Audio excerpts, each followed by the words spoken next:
Bonjour et merci d'être à l'émission de ce matin. Je vous ai promis, est-ce que j'ai promis? Non, oui, hier, de parler d'emploi aujourd'hui. Non, j'ai parlé des comptes qu'on combat par contre. Ouais, non plus. Bon, c'est dans l'autre émission que je fais dans ma tête quand je fais celle que je fais devant vous. C'est dans ça que je parlais de tout ça. Mais sinon, c'est toujours un plaisir, vous savez, de vous retrouver les matins de week-end dans ce studio. Alors aujourd'hui, on va parler, on va vous raconter des contes. Non, on va vous conter. On va vous dire des contes. On va vous dire des contes. On va vous dire des contes. Et pas n'importe quel conte. Des contes qu'on combat. Des contes qu'on combat. Des contes qu'on combat. Si vous voudrez parler des contes cabiers, ce sera des quatre cabiers. En fait, c'est parce qu'ils sont forts en contes que d'où on les appelle qu'on combat. Voilà. Ouais, c'est pas faux. Et les koum quoi? Les quoi? Les koum kumba, les kumte, des kumte. Bref. On ne dit pas les gros mots à la télé, s'il vous plaît. Ni dans la vie en général. Pas qu'à la télé. C'est comme si à la télé, on ne dit pas les gros mots, mais bon, en circulation, on peut le dire, quoi. Ça est feu vert. J'avais pas fini ma phrase. Ah, je reprends. On ne dit pas les gros mots à la télé, ni dans la vie en général. Voilà. C'est ça. Et Bruno, comment vous allez? Je veux bien. Super. Et Daniel? Ben, oui. ça se voit, Fallait ça même se pas sent. demander. Fallait même pas Je pète demander. la forme. L'ancêtre des gens. Moi, j'ai froid ce matin. L'ancêtre de tous. Tu n'es pas dans l'eau bénite. C'est comme je suis sorti un peu de mon eau bénite. Là, Ah non, en fait, il y a la matin. Faut y retourner. Je ne sais pas pourquoi là. Et justement, par rapport à cette parenthèse, nous voudrons remercier la magnanimité du chef de l'État qui, du haut de sa politique, a fait revenir la matin pour juguler un peu la chaleur qui, ces derniers jours, nous fatiguait à Lomé. C'est une vision hautement politique. Nous remercions les autorités politiques de l'État pour cette vision de l'inclusion environnementale. Et donc, Bon. Et Léonard, tu étais là ce matin? Tu étais là ce matin? Non. Voilà, moi non plus. Professeur Essoussa Atissouyada, merci d'être avec nous ce matin. Un plaisir de vous recevoir. Vous êtes enseignant à l'université, dans les universités du Togo, on devrait dire, ou bien vous intervenez aussi bien à Caracal-Lomé. On vous reçoit en fait ce matin dans l'émission pour parler d'un projet de votre fondation, la fondation Piscare. Piscare, c'est... Je vais jouer à l'expert. Piscare, s'il vous plaît. Au carré.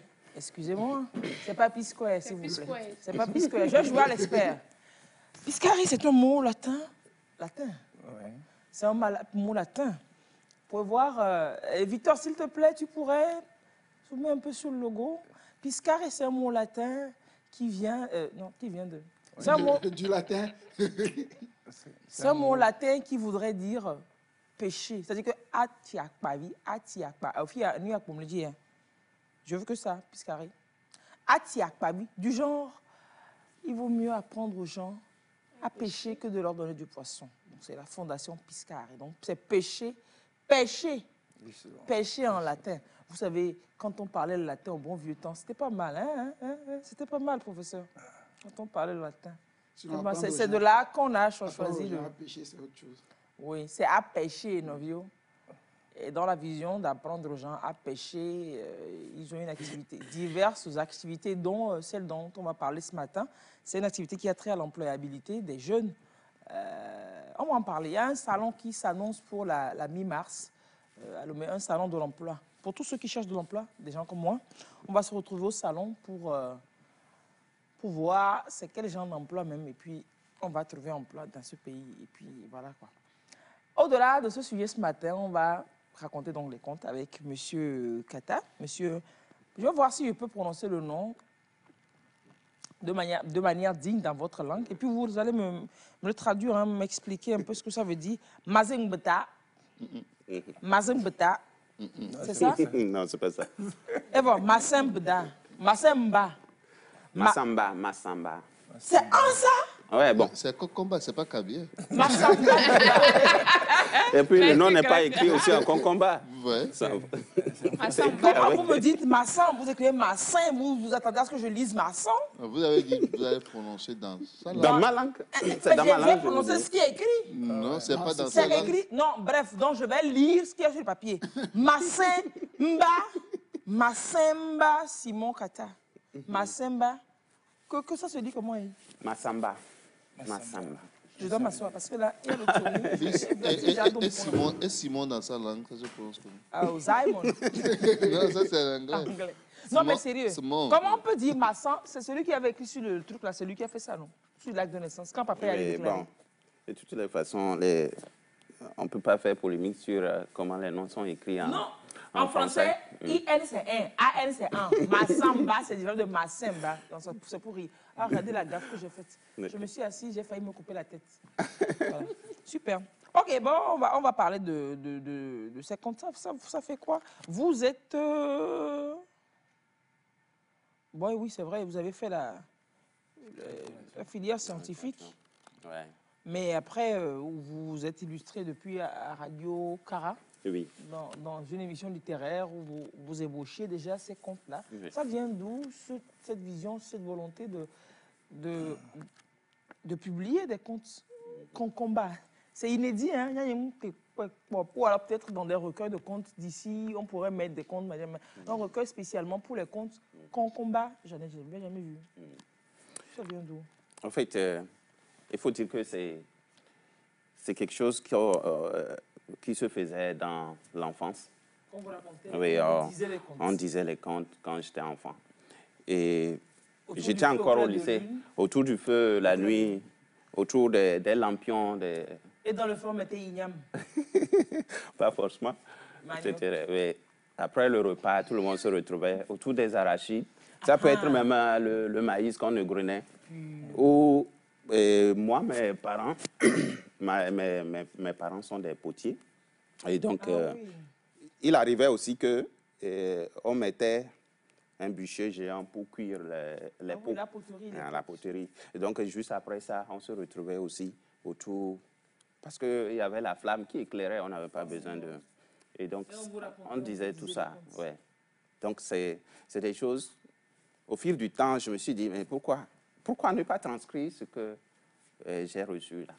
Donc, parce que ça va se perdre. C'est clair. Ça va se perdre. clair. Et donc, je les ai transcrites pour en faire un recueil aujourd'hui. Pour partager, Oui. globalement. C'est comme, vous savez, les fables que La Fontaine a volées en Égypte, et puis on dit les fables de La Fontaine. Les fables africaines de La Fontaine. Exactement. Il y a toujours une moralité à la fin de Oui, l'histoire pour oui. les contes et les fables, comme ça. C'est toute la pertinence de la chose. Oui. La tradition africaine, on le sait, elle est globalement et bien orale. Il faut des initiatives de ce genre pour la perpétuer, pour la transmettre de génération en génération. Sinon, nous-mêmes, la façon, on est déjà dilué. Si on ne garde pas des bribes de nos cultures et que l'on essaye de transmettre à la génération qui vient après nous, je suis sûr que ce serait bien mort. Oui. Avec nous, c'est déjà un peu mort. Effectivement, la dernière fois, j'ai essayé de reprendre ces contes-là un peu en ma langue. Et j'éprouvais assez de difficultés. Comment on dit Missé Droulo dans votre langue? Missé? Je ne maîtrise pas bien lever. Pause. C'est-à-dire enlever là. Oui. Pause, c'est bien. Oh, c'est compliqué de faire. Je dis, hein, Oui. quand on doit raconter une histoire, Oui. en cabien facile, on dit Missé Droulo. Ça, c'est enlevé. C'était enlevé. Ou alors en français, on dit Histoire. Histoire, raconte. Histoire, raconte. Oui. Comment on dit ça dans votre... Dati, c'est comme sur le clavier aussi. je Dati? pense. Oui, De mots. Dati, d'ailleurs. Mais bon, peut-être que dans sa culture, c'est différent, l'attaque, pour pouvoir introduire. Oui, Dati, d'ailleurs. On dit Dati, Oui. et puis on Daya. répond Daya. Oui. Vraiment, il faut faire ça avec la fois que je vois. Comme si vous allez raconter un conte, là, nous dire un conte. Oui, bien sûr. Oui, il faut lancer ça que je vois. Dati. Daya. C'est ce qu'on dit en cabien aussi. Oui, oui. Oui, c'est ça. Oui. En pays à Poso, vous Et savez c'est ce ceux que qui c'est parlent au qu'on dit? cabinet du futur qui demandent si c'est ce qu'on dit. Pas beaucoup. Hein. Bon, en fait, Un peu, je suis oui. à Poso. Mes parents sont à Poso, mais bon, ma socialisation, ça s'est passé autrement. Hein. J'ai grandi à un pays bassa plutôt. Hein. En pays bassin, on dit quoi? Mais bon, je ne même me ça. pose pas la question. Oh, chicha. Apoya. À la fière. Ah oui, si c'est pour parler, si c'est pour parler Aboumpoya. bassin, il peut se débrouiller. Ticha, Aboumpoya. Ouais. Ils sont en train de lancer des incantations en direct. Bon. Il n'y Ah, a que ok, ça que je d'accord. maîtrise. Non, bon. Non, mais c'est pertinent, hein, Chicha, de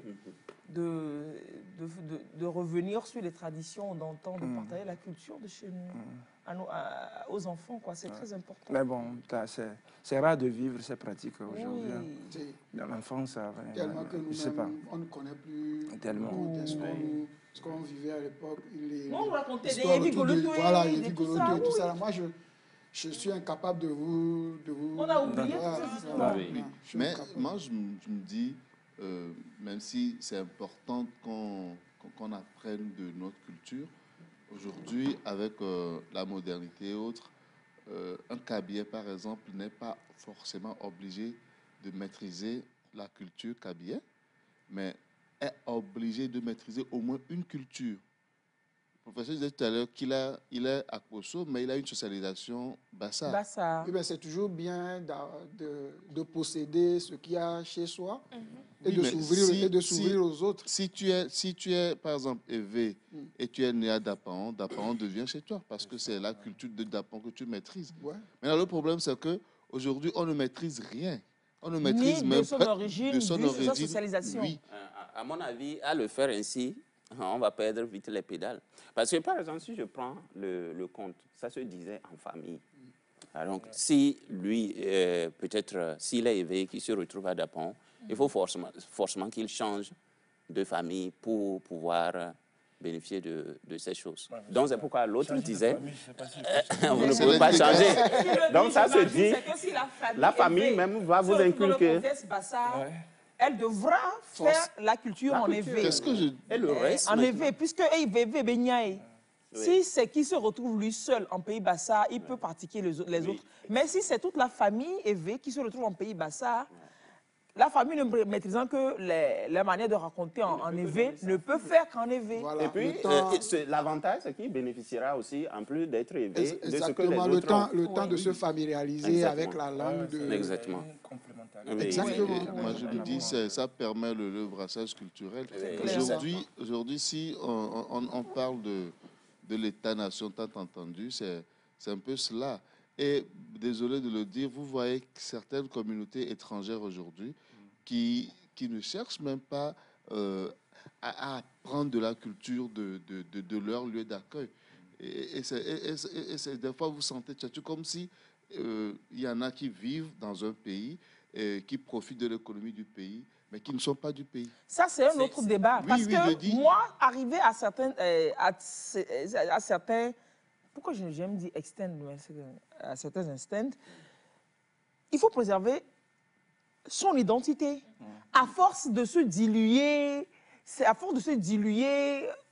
n'est plus rien. Il faut lire les travaux d'Apadura et vous allez comprendre. C'est vrai, tu te retrouves finalement plus. Parce que tu as une certaine identité que tu ne maîtrises pas, tu vas prendre pour l'autre, que tu mélanges pour toi. Et ce n'est pas bricolage d'identité.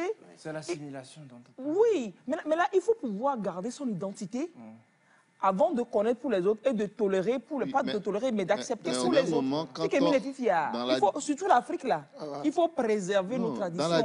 Afin de mondialisation, là, c'est bien, mais il faut aussi savoir les autres. Dans la dynamique sociale et en termes d'interprétation culturelle, les cultures sont obligées d'être complémentaires. Quand on prend les grandes langues aujourd'hui... complémentaires, mais pas assimilées. Mais prenons juste le cas du français. Le français qu'on parle aujourd'hui n'est pas le français qu'on parlait il y a 5 siècles. Ça voudrait dire qu'il y a déjà eu une évolution de cette langue-là. Même l'écriture du français, c'est vrai. Donc, c'est ce qui voudrait dire que on ne peut pas dire qu'on doit... même le conservateur évolue. On ne refuse pas, grâce. Par exemple, pour nos pratiques, et aujourd'hui, il y a l'excision, entre autres, il y a des pratiques qu'on a jugées aujourd'hui portant atteinte à la dignité humaine que l'on laisse tomber. Il y a des pratiques qui se faisaient parce qu'il n'y avait pas des moyens de pouvoir faire autrement. Par exemple, pour les rites de veuvage, que la femme devait être enfermée pendant 3 mois, on a compris que c'est pour voir si elle ne traîne pas la grossesse du défunt mari. Aujourd'hui, au décès du mari, une semaine, on peut faire un test de grossesse pour voir, elle n'est pas enceinte. Les choses peuvent évoluer. Qu'on élague ce qui est pesant, ce qui est contraignant. mais que l'essentiel, la substance même de la culture, on n'a pas le droit d'y toucher. Monsieur le professeur, je souris quand vous parlez le français de façon impeccable pour parler de la culture sans C'est ça, c'est ça même le fond. On parle de la culture en français. C'est ça même le fond du débat. Il faut protéger notre culture et c'est en français qu'on le dit. Exactement. Demandez-moi de le dire en kabyle. Et sortez pour critiquer le français, la culture française et tout. Sans pourtant être capable de parler nos langues. Alors que la langue, elle est très importante dans l'expression de la culture. Et même, nous parlons français. Et, bon, et dans l'expression, même dans le fait de s'exprimer, mais c'est la culture. On voit une certaine influence culturelle française. C'est clair. Et maintenant, quand nous revendiquons nos cultures, nous allons commencer d'abord à entendre donc, les contes pour voir l'histoire et puis toutes les valeurs qu'on véhicule à travers donc, le langage. Ouais. Donc c'est important. Alors, on va commencer peut-être par parler bon. Et là, vous allez rire, hein, parce que moi, je suis à Poso, vous allez commencer par entendre donc les difficultés de l'accent, comme on le dit, à certains, quand la personne commence par parler, il dit, ben, ça là, ça ne peut qu'être à Poso. À Poso ou rien d'autre.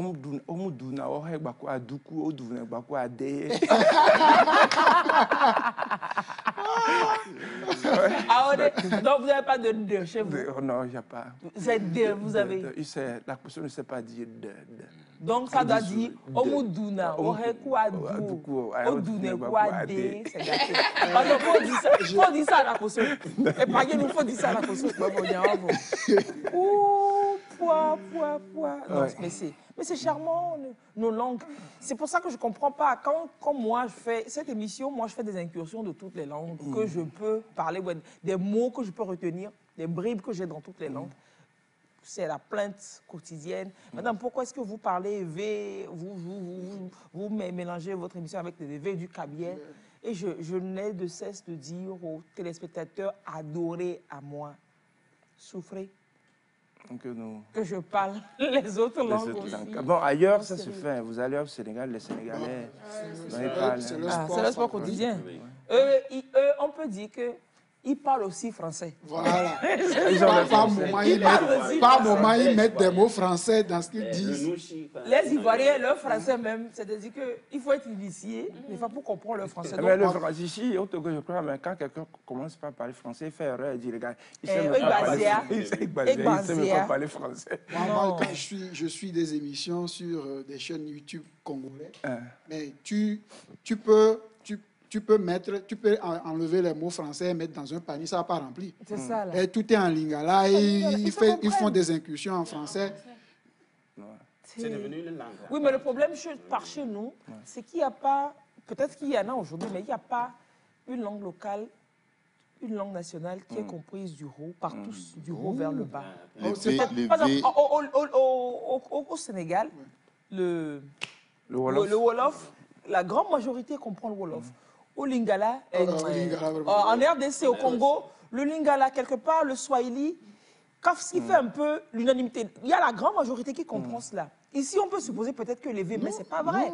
Est-ce que le Kabylie comprend Evé vraiment? Est-ce que le Losso comprend Evé? Il n'y a pas une langue qui fasse un peu tout. Non, ce que je dis, vous allez, c'est que ce qui est étonnant, vous allez, par exemple, dans un village à Dapan, la personne vous sort l'Evé, du moins les bribes d'Evé, et la personne vous dit qu'elle n'a jamais mis pied à Lomé.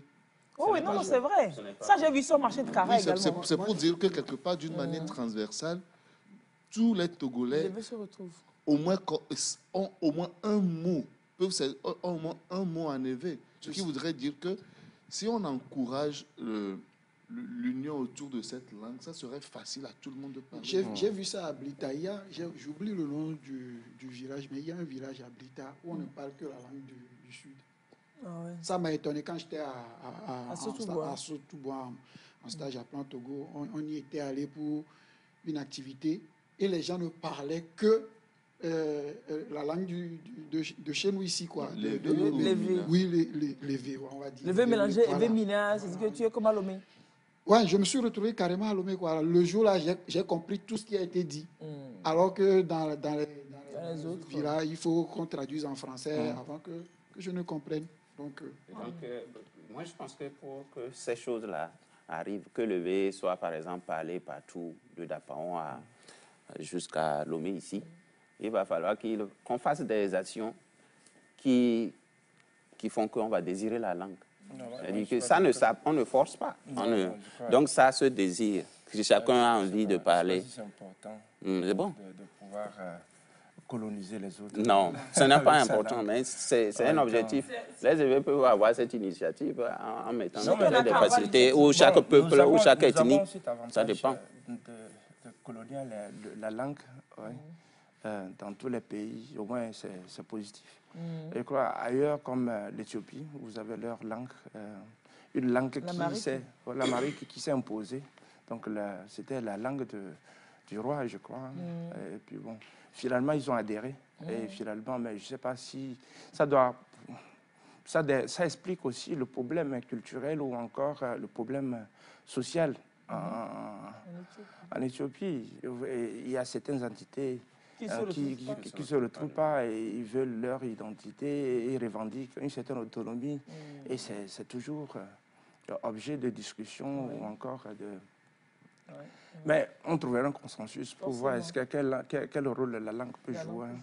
Aujourd'hui, les contes là, que vous écrivez en concomba, mais qu'on va raconter, qu'on va dire en français, ça aurait été, dans le meilleur des cas, c'était raconter ces contes dans leur langue originelle.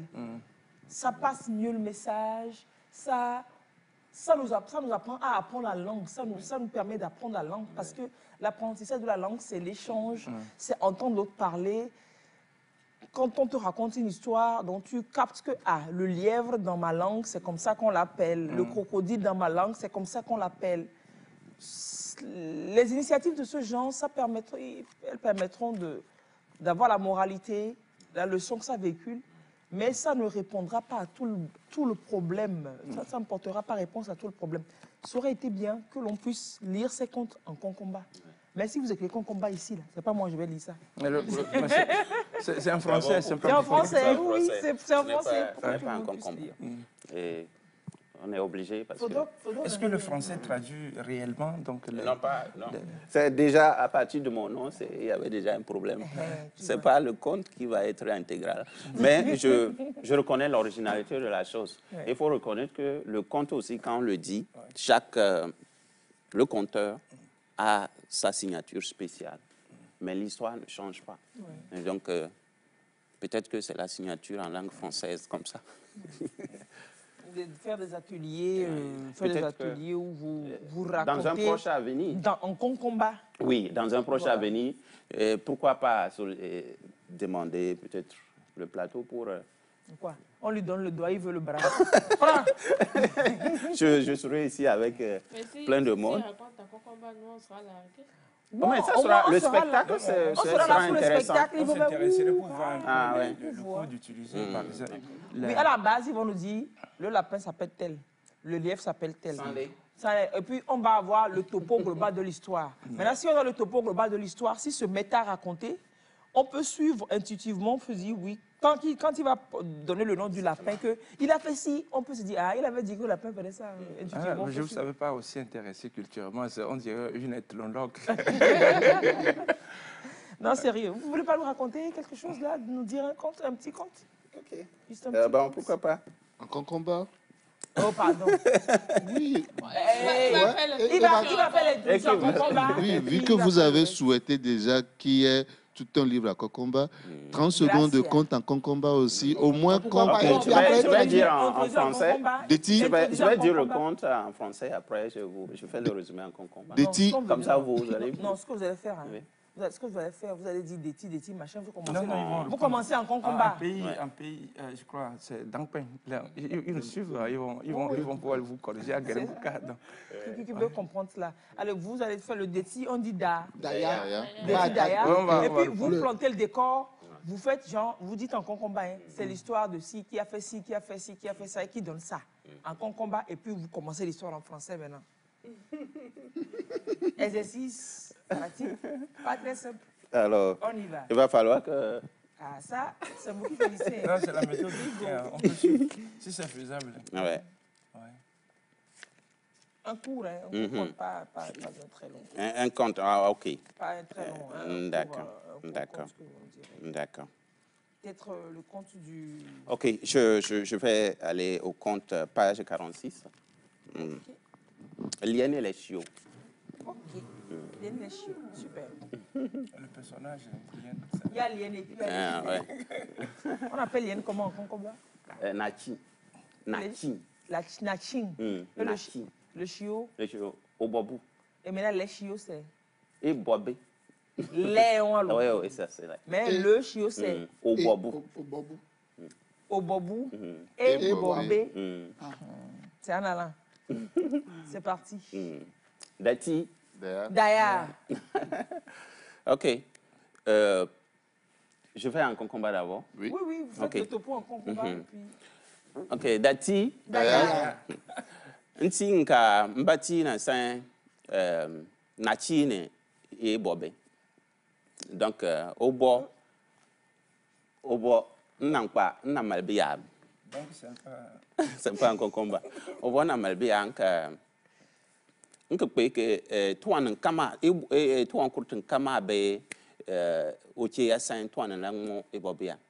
Donc obo malaya yo biya ya ibo biya ke te bol le de balapun nka do nka nga ya le bil to na chin kan ke ibo biya bele de palampo la nga man kan mo ibo biya donc na chi dankla molaga nlen no boya obo maria aba eti le bil biya ya o gan la ngaba ke ni nyaman ko fo man le na bil le nabil ni nyaman ko fuma le nabil to ma tier lan ya be mani ko pampon le ka ga mun bimban ya ga mala ki donc iyon ka na chin be ke bobia obo ana donc la ngale bilianka na chi mo donc la be ga lan ya o ga lan ya o ni kam wa ba ga lan ya o ni kam ke ibo ya na anini nko bon te kan ocha ke ocha mwao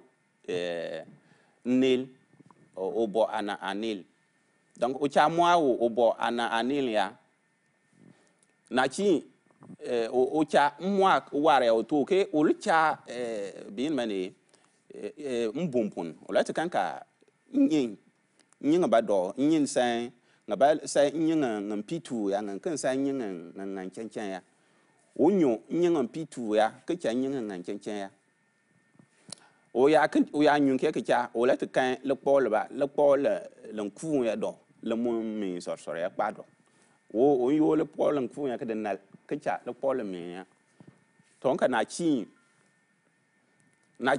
to fu ya o nyi o te kan nyum bun ka ngan pitu ya ke kan ngan do kan ngan ya ko le ke o ko ma so ba ke nyu nyin ngan pitu ya ke cha ngan ya donc ngake na chi nyu nyin ngan ya ke yoro ke bon nyo ya o kan le pol ku ndo ka le pol mi ya do ka na chi ke na san ma so gba ma so na chi ma so gba ke yo le pol le ku ya ke de na le woni ke yo le pol mi ya de na o de na ya o ni po ben mbikia o ngakia nka o la wala o tanga o pan ya o cha ya le lumbu ya nka nang man kanal le pol ku ya ke nyi nyin kan ngan ka tang man ke nal be ya donc nti ya o boya grne kla fu ya o la fu ka e bo ka be o bo on te gar ka bon o bo bu gar ka bon ya ni san o bo amal kokwa abu o man san o ka gbe ke be si ya donc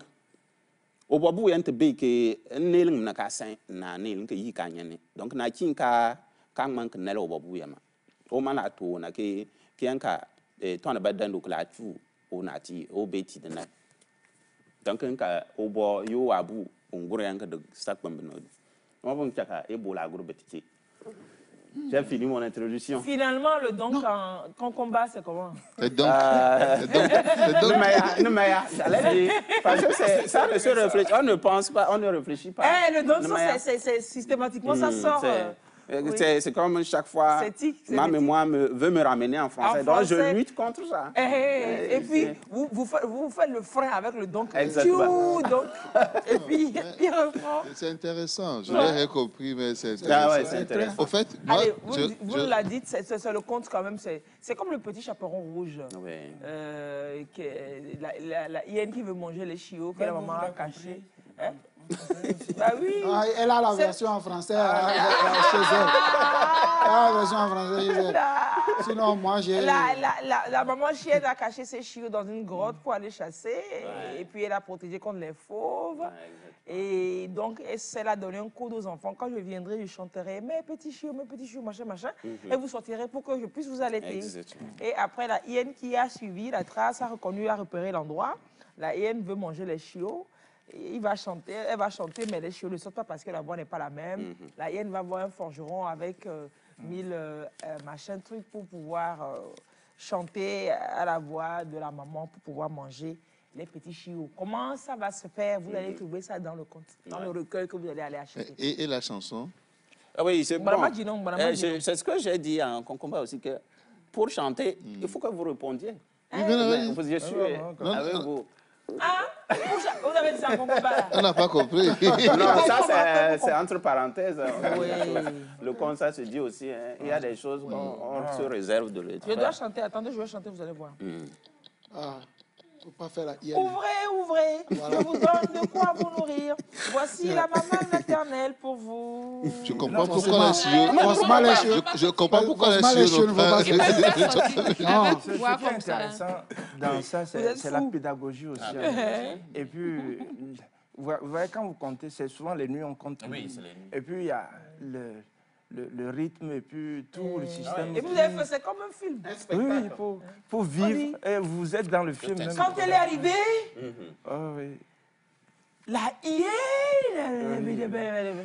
Maintenant, et c'est là que vous voyez un peu que nos enfants, les plus jeunes, ne sont plus bien. Les parents n'ont plus le temps assez pour continuer cette tradition.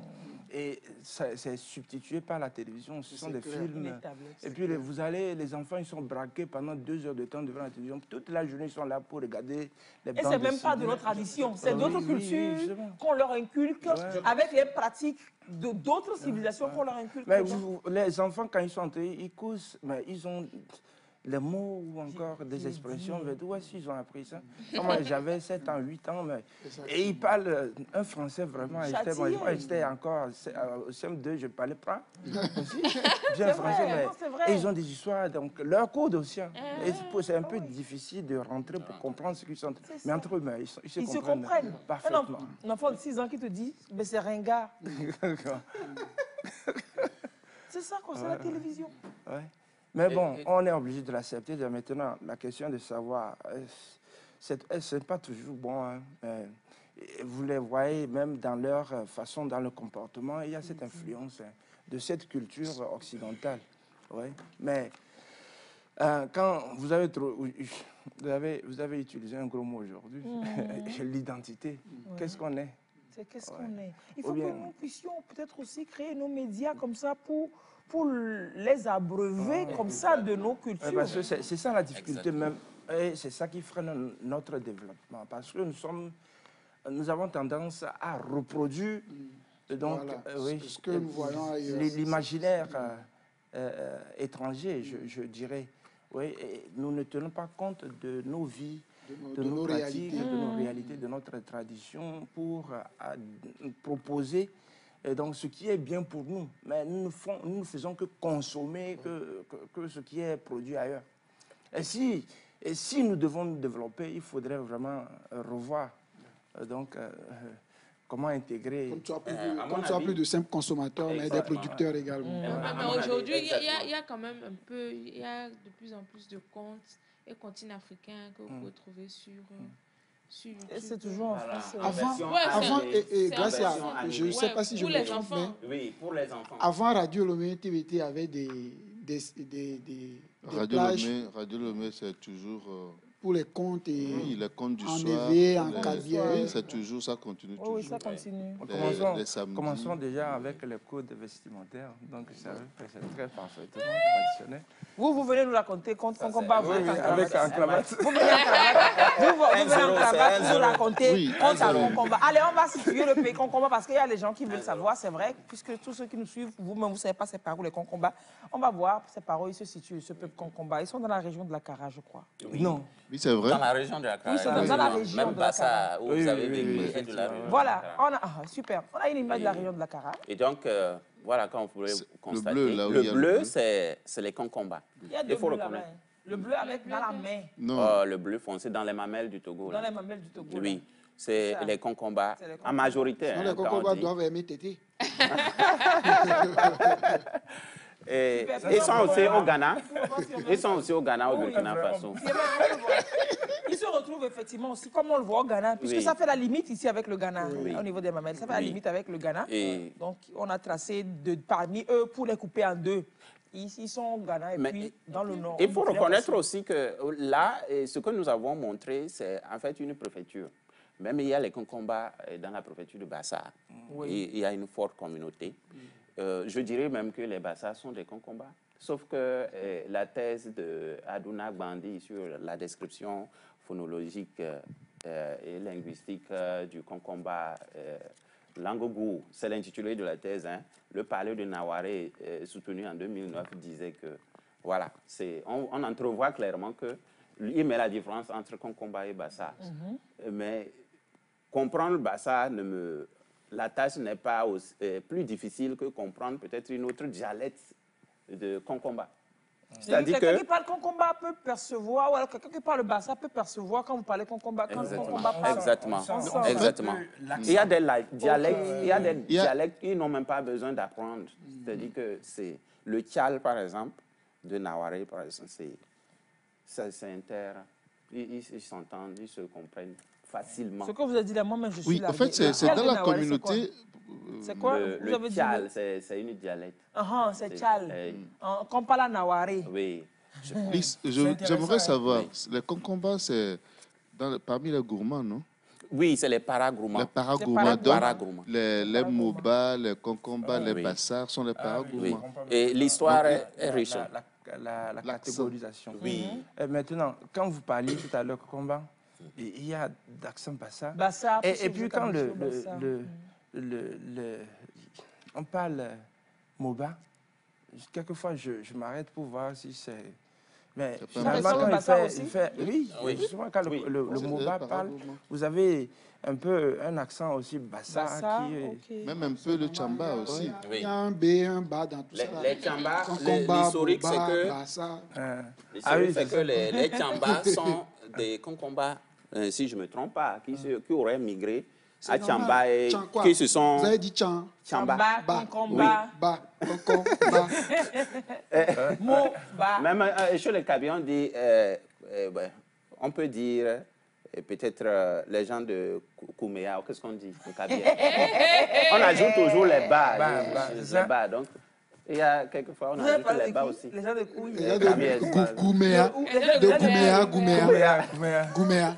Les gens de Gouméa. Kouméamba. Donc, c'est pour dire que le bas, en fait, n'est pas suffisant pour justifier, pour déterminer les tirs. C'est comme en français, wo. Exactement. Kouméamba, c'est Kouméatowo. Moba, mowo. Konkonkonwo. Et puis, le bas, c'est wo. Pour la petite histoire, si vous voulez, moi, je pense que c'est des peuples qui ont une origine très récente dans le royaume Mossi. Il était où même? C'est Mali, dans le Mali? Le royaume Mossi, c'est au Burkina Faso. C'est au Burkina Faso. Et donc, tous les paragourmands ont une origine directe dans le paragourmand. Donc, c'est à cause de... Le cours qu'on faisait au primaire du genre, les éléments venus de l'Est et les éléments venus de où? C'était important de connaître ce cours. Oui. Non, c'était à cause de mes Bababala qu'il a fait la démonstration là, de Gouméa et tout ça. Et moi? Non, sinon c'était juste pour rigoler. Politiquement, c'est intéressant pour ceux-là qui veulent le panafricanisme. Je crois que nous avons une bonne base. Si on veut créer donc, un État africain. Ouais. Donc, Bah on se oui. ressemble, on est en se référant à l'histoire, je crois que bon, ça facilite beaucoup, d'où l'importance de l'histoire dans l'enseignement de Pour l'histoire. aller plus loin, C'est vrai. pour aller plus loin, Ouais. et moi je pense que quand l'étude du royaume Mossi révèle qu'au début c'était une princesse de Yatenga qui allait dans la plaine Mouaga et qui, voilà, par le concours de... Ça, c'est une légende. C'est une histoire, c'est pas une légende. Non, Et ils ont fondé Vous avez le la même royaume, question. le royaume Mossi. Oui. Et donc, il y a le royaume, les Groumantiers, il y a les Yatanga et les Ouedraogo. Ouedraogo ou Ouedraogo. Donc, l'histoire nous dit quoi? C'est que ces peuples-là, c'est eux qui se sont répandus et qui sont venus au nord du Togo. Avant, le nord du Togo était aussi le nord du Ghana, parce que le Togoland, le Togo allemand.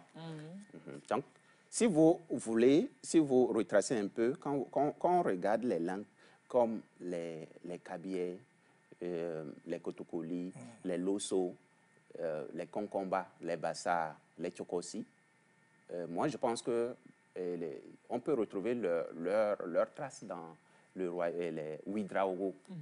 Ouedraogo. Je vais vous dire pourquoi, leur origine. Et si vous prenez par exemple...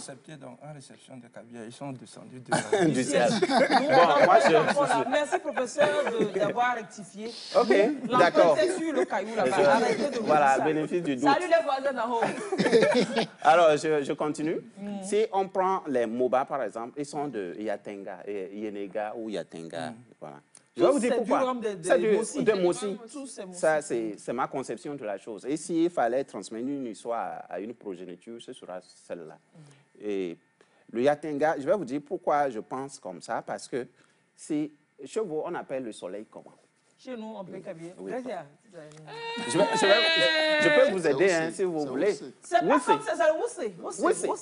C'est le soleil qui est Woussé. Non, c'est vous testez votre... Exactement. Arrêtez-moi ça. Exactement. Non, c'est quel doute de... Non, de je teste votre... non, Arrêtez-moi ça. Woussé. Oui, voilà. Bon, la lune. En Tchokosi, par exemple, ça s'appelle Ouye. Ouye. Bon, je ne sais pas si je prononce bien. Je ne sais pas comment les Loso appellent le soleil, mais je sais que c'est Wing quelque chose. Et pour terminer, en Konkomba chez nous, le soleil s'appelle Wing. Donc vous retrouvez Oui. Il y a un dénominateur commun. C'est le radical. Voilà, un radical qui détermine tout. Parce qu'il faut reconnaître, d'après Boukio et Thomas, qui reconnaissent que... Donc, c'est des scientifiques qui ont écrit sur... c'est pour savoir seulement. Et qui disent que il y a toujours un lien. On ne peut pas étudier une langue sans connaître la culture.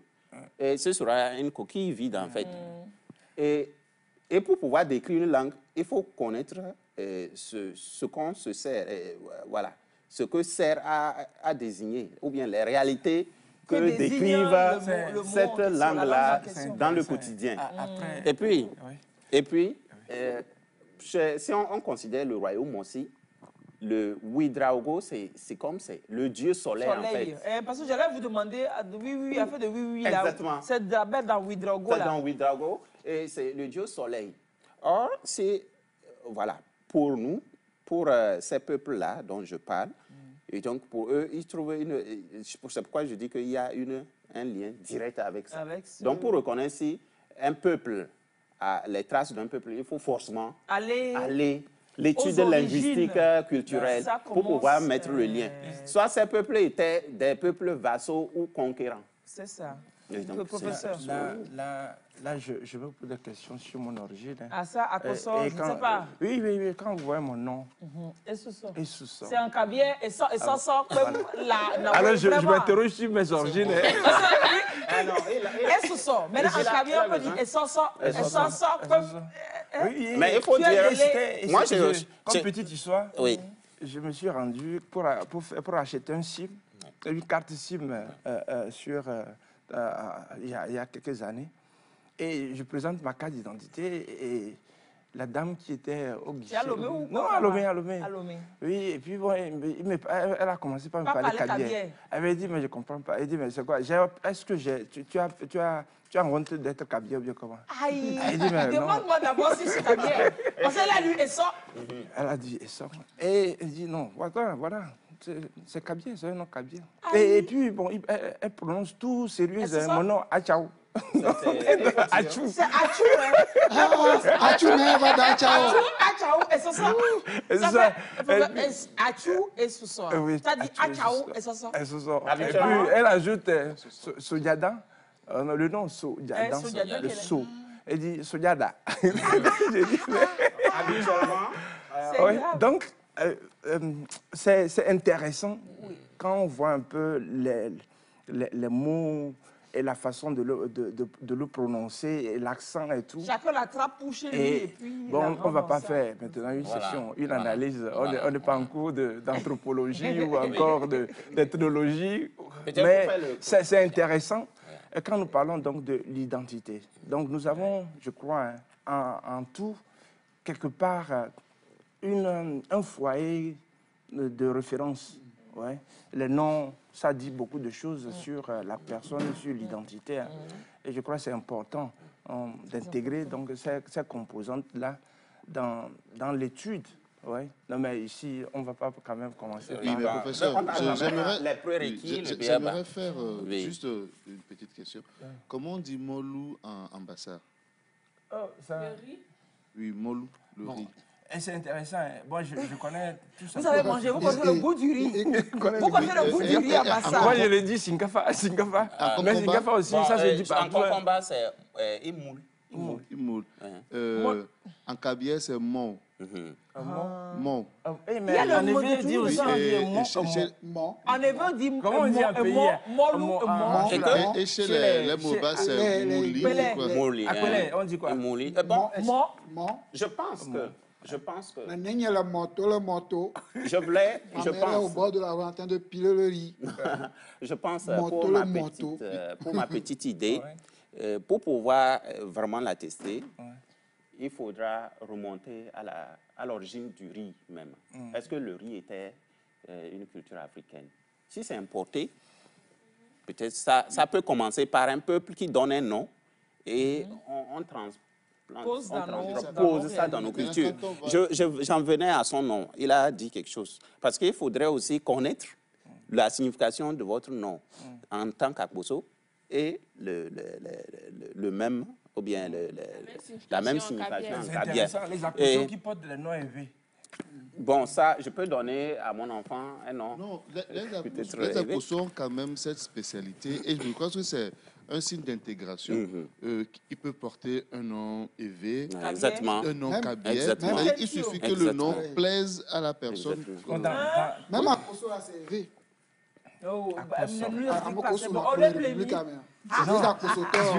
Je crois l'avoir lu. Et ça reflète certaines valeurs. Quand on voit l'histoire, donc on explique le fait que un Akbosso porte un nom élevé. Et comment on en est arrivé? Je crois, je parlais de valeurs. On dit les Akbosso sont hospitaliers. Et quand vous recevez un étranger chez vous, et vous voulez garder en souvenir sa présence, et quand votre femme est enceinte, vous lui donnez le nom de l'étranger qui est passé. Donc si l'étranger est Kabier, oui, vous il prend Pachaou, les mains ou bien Ouiaou. Donc l'Akbosso va s'appeler Essoso Ouiaou. Mais bizarrement, je n'ai pas vu un Akbosso porter le nom Ouiaou. Mais souvent... Non. Il y a d'autres noms Kabier. Non, il y a plutôt des Kabiers qui portent le nom Akbosso. Ou bien encore, entre-temps, avec l'évolution, avec le temps, bon, on s'est... Oui, avec le météage, les Kabiers se déplacent. Les Akbosso sont mariés aux Kabiers et puis les Kabiers vice-versa. Donc voilà un peu, il y a un certain brassage. Ils sont des métis. Mais c'est intéressant. Non, quand vous voyez les Kabiers, il y a des Komé, les Kossé, les Kodol, même les Komla. Je suis Komla. Ça aime Koswa, ça aime Adjo, ça aime tout ça. Il y a ça d'une autre façon dans chaque culture. Par exemple, chez les Concomba, Et on peut donner même un nom élevé à un enfant. Bon, les parents ne connaissent, ne parlent même pas élevé, ne sont pas locuteurs. Donc on peut appeler un enfant Achou? Oui, on peut l'appeler Achou. Je vais vous expliquer. Je vais vous expliquer pourquoi. Je vais vous expliquer pourquoi. Le nom de femme à un homme. Oh mon Dieu, sauve-nous. Non, on appelle un homme à Yoko. Non, je vais vous expliquer. Ah bon? Chez vous là-bas? Moi, je vais vous expliquer pourquoi je dis ça. Moi, je vais vous expliquer pourquoi je dis ça. Oui, allez-y. Parce que ça ne se fait pas aussi au hasard. Ce n'est pas parce que j'ai entendu un nom, ça me plaît, je viens donner à l'enfant. Il peut arriver que la maman met au monde et les enfants meurent. Ça meurt successivement. Et on fait un rite. Et lorsque le dernier enfant que la maman va mettre au monde, on fait le rite. C'est comme on vendait l'enfant. Au marché, oui. On se promène, par exemple, on lui dénigre, en fait, dans des conditions un peu... Vous avez fait l'anthropologie aussi? Non, je vous parle de la culture. J'ai vécu chez moi au village, j'ai vu faire les choses. Et donc, on le met dans le panier, on se promène, on vend l'enfant. On vend l'enfant, peut-être, on peut tomber sur un éveil symbolique. Il dit, j'achète votre enfant. Il donne une pièce d'argent et il dit, je lui nomme ça. C'est-à-dire que dans la culture, c'est comme si on enlevait un peu le sort qui reposait sur la famille, qui emporte les enfants. Voilà, et l'enfant survit. Et l'enfant survit bizarrement. Donc, c'est dans ce sens. Dans toutes les cultures. Dans toutes les cultures. Et ça, moi, par exemple, ma maman a une histoire aussi comme ça. Ah oui. Donc, on transporte l'enfant, on va déposer au dépotoir, c'est quelqu'un qui vient ramasser et puis il achète. Bon, c'est intéressant. Oui, c'est un peu... Moi, je ne sais pas comment on a fait pour nous, mais par exemple, moi, nous, notre nom à la base, c'est seulement Lanta. Mais parce que notre arrière-arrière-grand-parent perdait tous ses enfants, ils ont dû faire ce rituel-là pour ajouter Amouzou. Donc maintenant, on porte le nom Amouzou. Et on a donné Amouzou Kabia. Alors que Lanta, ça part de... Comme le nom l'a dit aujourd'hui. La tête du poisson. Pas forcément du poisson, mais la tête de... La tête de la viande. Voilà, on te dit, la signification, c'est que la tête de l'animal. Lanta vovum pour la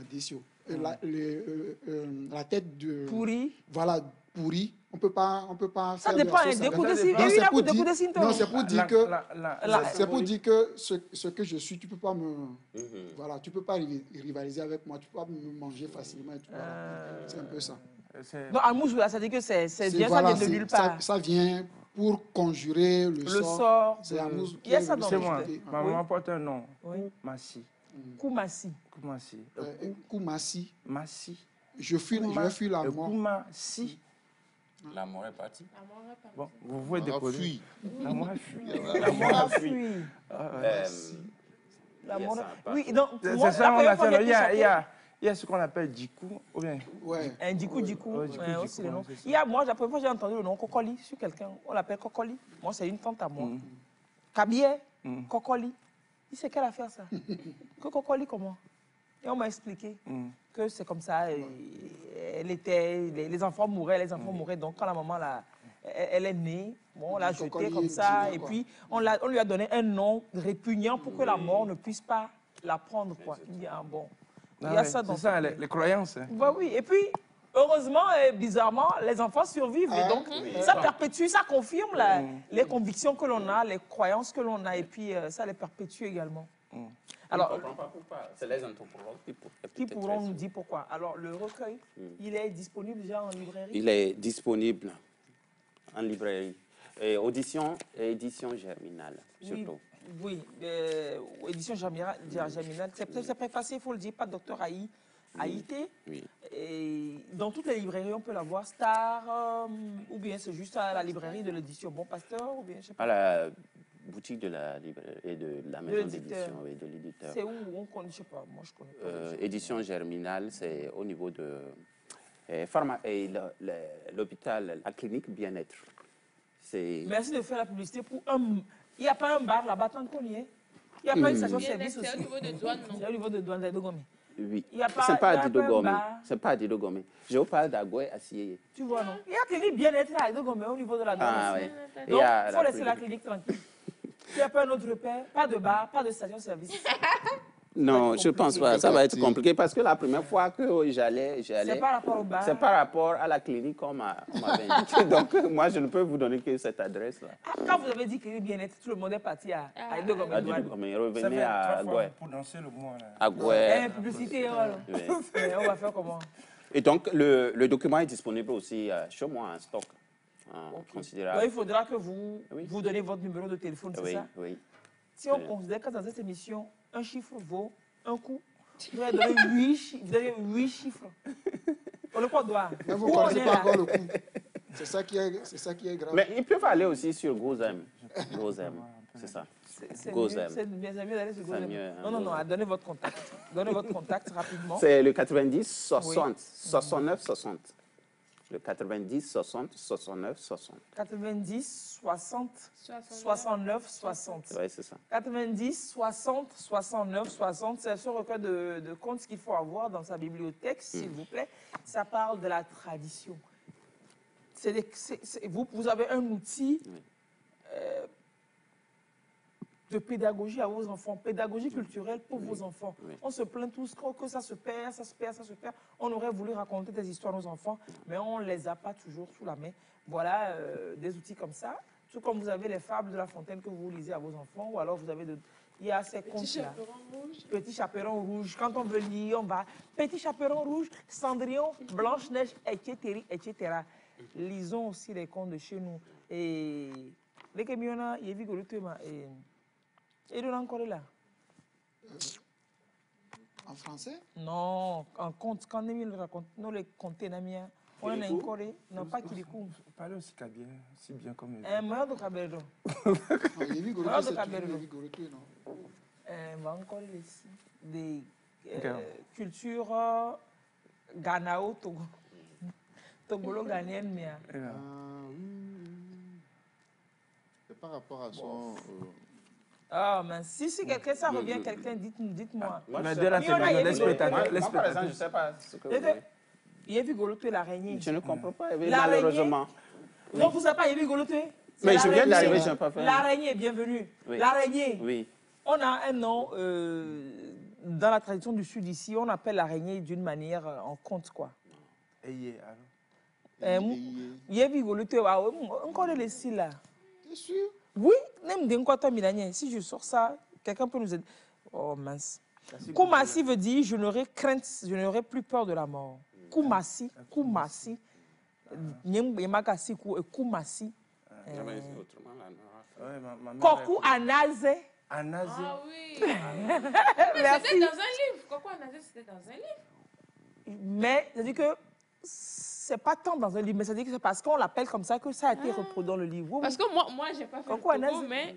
oui, donc ça se retrouve Côte d'Ivoire, Ghana, ici, Togo, mais Kokou Anaze. Vous n'avez pas fait le tour, vous avez fait où ça? Je n'ai jamais lu ça. J'ai fait toutes mes études en Côte d'Ivoire. Côte d'Ivoire.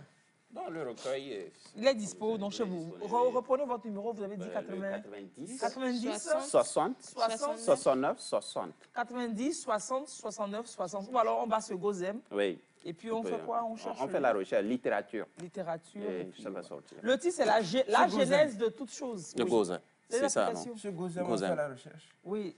Ah bon? Moi, j'ai mis ça sur GoZem, c'est une innovation. Ah ouais, c'est un moteur de recherche. C'est un moteur de recherche. On commande. C'est une appli, on commande. On peut commander des livres. Ça veut faire comme le géant que tu connais là, mais ça vient un peu. C'est moi, j'ai bousculé, je leur ai vu, j'ai dit, il fallait qu'on trouve une brèche, voilà. C'est avec vous qu'ils ont inauguré. Oui, quand vous allez, vous n'allez trouver que ça seul. Je comprends, ils doivent forcément... l'ouvrir pour vous. Oui, parce que quand vous attrapez quelque chose que vous allez passer à Albala, quelqu'un ne peut même plus dormir. Donc je comprends pourquoi GoZem doit finalement vous mettre sur son... Maté ou autrement. C'est ça, c'est la même chose. J'ai compris comment ça peut être. Vous avez bien lu. J'ai compris. Alors, la genèse de toute chose, c'est le titre de ce recueil de contes Concomba, contes et contes du Togo.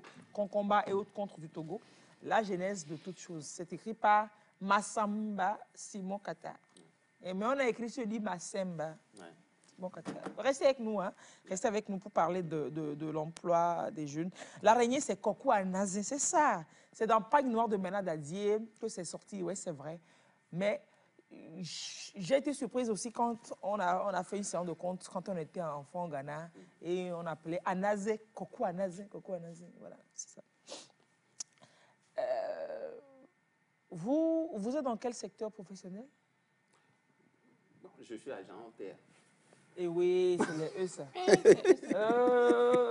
L'hypothèque Bayeram. Pourtant, elle a dit qu'elle va faire la pub aujourd'hui. L'hypothèque Bayeram. C'est fini. Oui, hein. Bah, Fimé, je vais faire la pub de ma boutique. Tant qu'à faire, on n'a qu'à le faire en même temps. Fimé, envoie les images de la boutique. Je vais trop parler de la boutique même. Toi, là, si tu es OTR, tu n'as qu'à parler. On va faire compensation. Si tu me dis que tu vas prendre 1 million, je vais te dire, prends 1 million de ça. Redressement fiscal. Moi-même, je il n'a pas dit qu'il est OTR, il a dit qu'il est un agent. Et donc, lui-même, il a réfléchi longtemps. Il a dit, c'est intéressant qu'il voit un agent, un fonctionnaire, et il transpose tout son... Sincèrement, c'est ça. Mais il doit avoir un problème sérieux en ce Non, sérieux, quand tu vois quelqu'un, tu dis, il travaille où? OTR, même si c'est dans une histoire de drague, tu te dis, c'est comme Fabrice qui prend tous les mais en fait... Oui, mais qui est OTR parmi nous ici? Quand on voit bien les couleurs, qui ressemble à OTR? C'est lisse. Ok. Non, OTR, c'est... Exactement. C'est bleu. C'est bleu, blanc. Et faut faire la publicité de ma boutique. Il faut envoyer la pub de ma boutique. La pub de ma boutique. Allez, donc vous, le marché de l'emploi, vous avez fait... ça vous a été un peu compliqué de vous insérer sur le marché de l'emploi? Oui, un peu ou bien beaucoup? Beaucoup. J'ai galéré. Et puis tu atterris à OTR. Ton Dieu est vivant. Ton Dieu ne dort. Mais il faut reconnaître que exactement le Dieu ne dort pas. Parce que c'est la première fois que j'ai constitué un dossier pour passer un concours de façon aussi formelle au niveau de l'État. Un concours parapublic. Et ça a marché? Et ça a marché. Oh non, tu as une à travers un concours. Moi, mais qui t'a appuyé? Comment ça, si bien le dit au Togo? Comment si bien le dit au Togo? Et on va t'appeler. Ah, j'ai passé le concours, il faut appuyer. Qui t'a appuyé? Ma famille même ne savait pas que j'ai passé le concours. Est-ce que tu as même quelqu'un qui peut t'appuyer? Non, même? non, je ne sais pas. Et c'est là, je reconnais, c'est un OTR quelque chose de très concret, en fait. Quand vous êtes, si vous êtes brillant, si vous savez sur mon plateau ici, non, je ne fais pas la publicité, mais je vous dis mon expérience. Vous avez posé une question, je dois vous répondre. Dites-moi. Si il faut dire quelque chose de positif, je ne peux que parler de mon expérience. Comme on dit, personne ne m'a appuyé. Personne ne m'a appuyé. Et c'est lorsque les résultats sont sortis que les soupçons sont sortis. Et les gens ont commencé par dire, j'ai vu tel nom. On appelle mon frère. Je dis, j'ai vu tel nom. Est-ce que vous connaissez? Ce n'est pas quelqu'un de votre famille, ce n'est pas votre petit frère. Il me rappelle, il me demande, est-ce que tu aurais passé un concours? J'ai dit, oui, effectivement. Je ne sais pas tout ce qui sera fait de mon dossier. Je préfère que tu ne dises aucune information à propos. Et là, je vois que ça s'est confirmé. Et vous avez réussi. Et après que moi j'ai téléchargé, j'ai pu télécharger, j'ai vu qu'il y avait mon nom. Donc sans appui. Sans appui. Je ne connais personne avant de passer le concours. Ça arrive. Il faut bien écrire. C'est un littéraire qui se retrouve à l'OTR. Comment vous expliquez? Un littéraire? Bon, je me vois comme peut-être... la fiscalité, c'est... Il faut avoir des compétences transversales. Moi, je suis d'abord un scientifique parce que j'ai fait la D. Il a fait la série scientifique à la base. Et je ne négligeais pas aussi la littérature. Après, j'ai fait quoi? Le BTS en action commerciale force de vente, la licence et plus tard le master en cours. Donc... Bon, je ne dors pas aussi. Hein. Donc la littérature, pour vous, c'est une passion? C'était une passion. D'accord, je comprends maintenant. Donc, ça, c'est depuis jeune qu'il faisait ça. Et quand il a eu le travail à OTR, il a les moyens de s'auto-éditer. Donc, si vous avez... vous parlez de moyens, vous liez au travail. Non, la façon... ça me réjouit parce que ça me fait que... Auto-édité. Auto-édité. Oui, c'est auto-édité, non? C'est à compte d'auteur. Oui, à compte d'auteur. c'est ce que je peux dire pour conclure, peut-être. Si vous avez des frères qui veulent passer le concours, inutile de déranger les gens, qu'ils bossent. Qu'ils bossent vraiment. Non, ça, c'est un message vraiment bien. C'est vrai, on ne peut pas occulter certains aspects, mais ce n'est pas le premier. Le premier réflexe, c'est de bosser, c'est d'aller être mérité au concours. Et puis, ce ne sera pas comme si c'est les cons qui couraient, quoi. Et ne pas surfer sur les choses inutiles. Moi, quand quelqu'un veut vous appuyer, il peut vous appuyer d'une certaine façon. Mais il faut que vous ayez mérité des polycopes. Par exemple, quelqu'un peut vous appuyer avec les polycopes, peut-être sur expérience, les épreuves qui sont que deux concours, on vous copie. Et puis des fois aussi, quand vous devez réussir, quand vous vous demandez, qu'on vous appuie, et puis on va vous appuyer, c'est vous qui êtes quelque part dans le classement, loin quelque part là. C'est la honte pour celui qui va vous appuyer. Méritez d'abord avant que l'on vous appuie. Ça, c'est la transition pour passer au salon des métiers qui va se faire, salon de l'emploi, qui s'annonce pour mars prochain. Le salon porté par la Fondation Piscaré, qui depuis quand même un moment est à cheval sur cette question de l'employabilité des jeunes. Et puis même, on parle de l'employabilité 2.5. C'est comme les versions Android et puis iOS, quoi. Professeur, quand on parle d'employabilité, qu'est-ce qu'on entend par là? Employabilité, c'est l'abréviation de la dénomination du projet, amélioration de l'employabilité des jeunes diplômés à l'horizon 2025. C'est qui fait 2.5. Ah non, c'est 25. Employabilité, point 25. Employabilité des jeunes. Point 25, à l'horizon 2025. Justement. Donc, 2 ans. 2 ans, bon, c'est 3 ans, un projet. C'est un projet triennal. On avait, oui, les 2 ans viennent on souvent. Alors, bien quoi, on va voir. On va voir. Donc, de quoi est-ce qu'on parle quand on parle d'employabilité? De l'employabilité. Ça part de l'histoire ou bien de l'état donc des jeunes après leur diplôme, qu'ils ne sont pas préparés. C'est lequel diplôme de base? À partir de quel diplôme est-ce qu'un jeune peut se dire je chôme? À partir de master. Oui. Minimum, quoi. Aujourd'hui, c'est licence, c'est... Encore? C'est le minimum. Et c'est la licence qui vous permet de faire une formation vraiment spécialisée, qui vous donne une chance sur le marché de l'emploi. Ouais. Donc, mais bon, on peut commencer par là. Avec une licence, vous avez droit à un certain nombre de stages. C'est sur le terrain que vous allez acquérir donc des aptitudes et renforcer vos capacités donc, dans l'entreprise. Oui, bon, c'est ce que nous cherchons donc à réaliser, donc à renforcer ces aptitudes donc, de ces jeunes qui ont une formation universitaire et qui ne savent pas comment mettre au service donc, de l'entreprise leur savoir-faire. Alors, vous avez quand même le projet avant le salon. Il y a plein il y a un processus qui a commencé depuis. Vous avez répertorié un certain nombre de jeunes, c'est ça que vous avez dans l'employabilité. Donc, qu'est-ce que nous voulons? Quand nous parlons donc du renforcement ou bien de l'amélioration de l'employabilité. Le mot employabilité, c'est un concept en fait.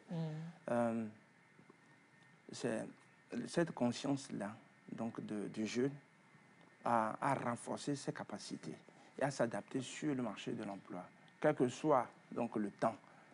Hier, on nous parlait de contrat. Quand vous finissez, vous avez un contrat indéterminé à la TVT. Je connais les gens, ils ont un contrat. Et ils ont eu leur retraite à la TVT, ou bien dans d'autres entreprises. Quand vous êtes fonctionnaire, vous restez jusqu'à travailler 30 ans. Non? Mais aujourd'hui, c'est plus évident d'avoir un contrat permanent. Donc, il faut s'adapter et être capable d'offrir toujours un service à son entreprise. Et quand aujourd'hui vous êtes dans un tel projet pour 2-3 ans, il faut être capable aussi d'être réinséré ou intégré dans un autre projet donc, de l'entreprise. Mais si vous n'avez pas le niveau, vous n'avez pas cette flexibilité ou vous n'avez pas fait actualiser vos connaissances et vous ne proposez rien de plus qu'à votre entreprise, je crois qu'on peut vous garer. La touche, c'est vite fait. Vous allez cirer les bancs comme les joueurs rouillés. Donc, c'est ça le concept donc, de l'employabilité. Donc, cette flexibilité à s'adapter aussi donc, au marché de l'emploi. C'est ça. Voilà. Donc, la différence, donc l'emploi, ce n'est pas le travail. Ouais, donc, c'est deux processus différents. Faites-nous la nuance, l'emploi, le travail. Oui, le travail, c'est ça. Justement, vous travaillez aujourd'hui. Hein. Oui, c'est ce que tu fais qui est le travail. C'est ça. Et l'emploi, c'est... La production même. Ouais. Et l'emploi, quand nous disons emploi, il y a un employeur et un demandeur d'emploi. Ouais. Et donc, je vous emploie pour que vous travaillez pour moi. Et donc, le travail, c'est-à-dire, vous contribuez à la croissance. Ouais. Mais ce n'est pas... ce travail, ce n'est pas l'emploi. Mais c'est l'emploi qui vous permet de travailler. Ouais, justement. C'est ça, oui. Oui. Mais donc, pour faire le travail, il faut avoir un savoir-faire. Oui. Ouais, justement, une compétence. Et c'est justement, c'est ce que nous, en renforçant votre employabilité, on vous donne une chance pour intégrer le marché de l'emploi. Et c'est ce que nous essayons donc à travers le projet à faire. Okay. Donc il y a des éléments. Hein. Vous parliez donc de ce salon, mais dans le projet, il y a fondamentalement la question d'orientation. Que vous avez commencé par faire oui, avec des jeunes. C'est combien ils sont à l'université, nous avons commencé le projet avec l'université. Et je dis merci, c'est l'occasion de dire merci au président de l'université qui a accepté donc intégrer donc ce volet, donc conscient donc des enjeux majeurs de la feuille de route gouvernementale. Oui, justement, de la vision du chef de l'État pour la croissance. Là, on est conscient, il faut investir dans l'humain. C'est ça. Ouais. Investir, on ne peut pas chercher un développement sans pour autant donc investir. Le capital humain est important. Oui. On va voir. Peut-être on aura la chance d'augmenter le budget donc, de l'éducation ou bien encore. Ah ça, on va croiser les doigts et les orteils. Non, ils en font. Et on sent aussi ce changement à l'université et cette façon aussi de faire. Ouais. Donc d'intégrer les acteurs. Ouais. Et puis avec le ministère du développement à la base de la jeunesse et de l'emploi des jeunes, ils en font autant, suivant toujours donc, la vision du chef de l'État. Et le travail qui se fait au gouvernement, je crois, c'est... oui, mais le défi est tellement grand qu'il faut plusieurs ouvriers pour faire vite avancer la moisson. Et votre apport, votre contribution... Et c'est ça, justement, cette disponibilité, d'abord, cette disponibilité, elle est fondamentale. Donc, cette volonté. Parce qu'on ne peut pas... Si vous pouvez avoir une idée, hein, mais si vous n'avez pas la volonté, mobiliser les ressources pour y parvenir. Donc, et je crois ici, c'est le fait d'accepter, donc intégrer les différents acteurs dans le domaine donc, de l'emploi qui est plus intéressant. Il y a la société civile, donc, justement, et puis les acteurs socio-économiques et politiques. Hein, ensemble, on est plus fort. Et quand je dis fort, je suis... FORT. Oui. Donc le projet dans son ensemble. Chacun peut l'écrire comme il veut. Oui. C'est comme on dit, je suis morte. M-A-U-R-T-E. C'est ça. Il parlait entre-temps de quand quelqu'un est employé, qu'il travaille. Ce n'est pas évident qu'il soit toujours convaincant et que s'il ne change pas ou si ça n'évolue pas, il ne s'actualise pas, il se pourrait qu'on lui remercie. Et je voudrais aussi remarquer que la responsabilité est partagée. D'une part, l'employeur qui a l'obligation ou le devoir d'actualiser, d'aider à évoluer ou bien d'aider l'employé à évoluer et du travailleur qui doit faire effort s'il a une vision, c'est une ambition pour lui-même. C'est ça, on appelle la carrière, en fait. Et la carrière, comme il venait de dire, ce n'est pas évident que la carrière se termine dans une seule entreprise. La carrière aussi peut évoluer, même à l'extérieur de l'entreprise. Je dois partir rapidement. Il y a des gens qui partent, qui reviennent, pourquoi pas dans l'entreprise. C'est aussi la carrière. En disponibilité, par exemple. Quelqu'un qui, si vous trouvez peut-être dans le PNUD ou mieux que votre structure, pourquoi on a dit de vous serrer les mains. Vous revenez Non, après. je laisse saluer seulement. Faut pas... Je laisse saluer seulement. Ah, mais lui, il aime la couleur bleu-blanc. Parce que OTA, c'est bleu-blanc. Pour lui, même, c'est bleu-blanc. Il est toujours dans sa couleur. C'est pourquoi je suis toujours dans ça. Et donc, allez les bleus. Quoi, étoile filante? Étoile filante ou... On est plus de Marseille. Ah, ok. Non, c'est important, comme vous le dites. Au ministère de la Communication, nous, chez nous, on a un centre de formation de recyclage en communication, le CFRC, qui essaie de nous mettre à jour tout le temps. On va pour des séances, des sessions, pour chaque section, pour chaque intervenant. Et ça n'empêche pas les travailleurs eux-mêmes de faire des cours. Aujourd'hui, on a des facilités de faire des cours en ligne, de faire des diplômes, des formations diplômantes. Il y a des certifiantes également, mais des diplômantes également pour se reclasser. C'est important quand on a une vision. On ne doit pas se contenter de... Dans le travail... Un bon Togolais. Un bon Togolais. Le Tonyevia, à des endroits, à des moments, c'est bien, mais il faut viser loin. Il faut même viser le poste du chef de l'État au Togo. Moi, je vise ça. Non, je crois pas. On ne parle pas de. On parle de je ne fauteuil. sais pas si c'est l'emploi. On parle de fauteuil présidentiel. Ce n'est pas un banc présidentiel. c'est pas comme il accède ou comment. Il dit, on parle de fauteuil. Respectez ce siège-là. Moi, je voudrais savoir si c'est par concours, c'est sûr. Excusez-moi, mais si dans ce pays, il y a une Miss qui a dit que c'est quoi qu'est-ce qu'elle rêve de devenir demain? Elle dit qu'elle rêve de devenir première dame. C'est moi qui ne vais pas dire que je vais devenir... Elle est dans sa logique de Miss. Est-ce que mais la première dame, là, il y a une faculté au campus? Elle est dans sa logique de Miss. Il y a une faculté dans ta au campus logique de Lys. De Lys. Moi, je suis dans la logique de Lys. Elle est dans la logique de Miss. Et tout ça, ça glisse. Dites-moi, bleu là. Et ça, c'est quelle couleur ça? Et ça là? C'est orange, c'est jaune. Nous, on est dans la réconciliation nationale. C'est la réconciliation.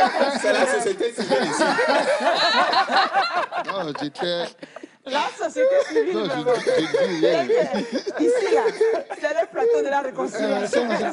C'est les facilitateurs. Mais il faut mieux toujours être bleu. Et donc là, nous, on n'est pas de la couleur, non, quelqu'un dit... C'est les facilitateurs. C'est la CEDEAO. Les non-alignés. Non, lui, c'est un opposant. L'opposition constructive. Un opposant. Mais super. Alors, ce salon s'annonce déjà pour la mi-mars. Ouais.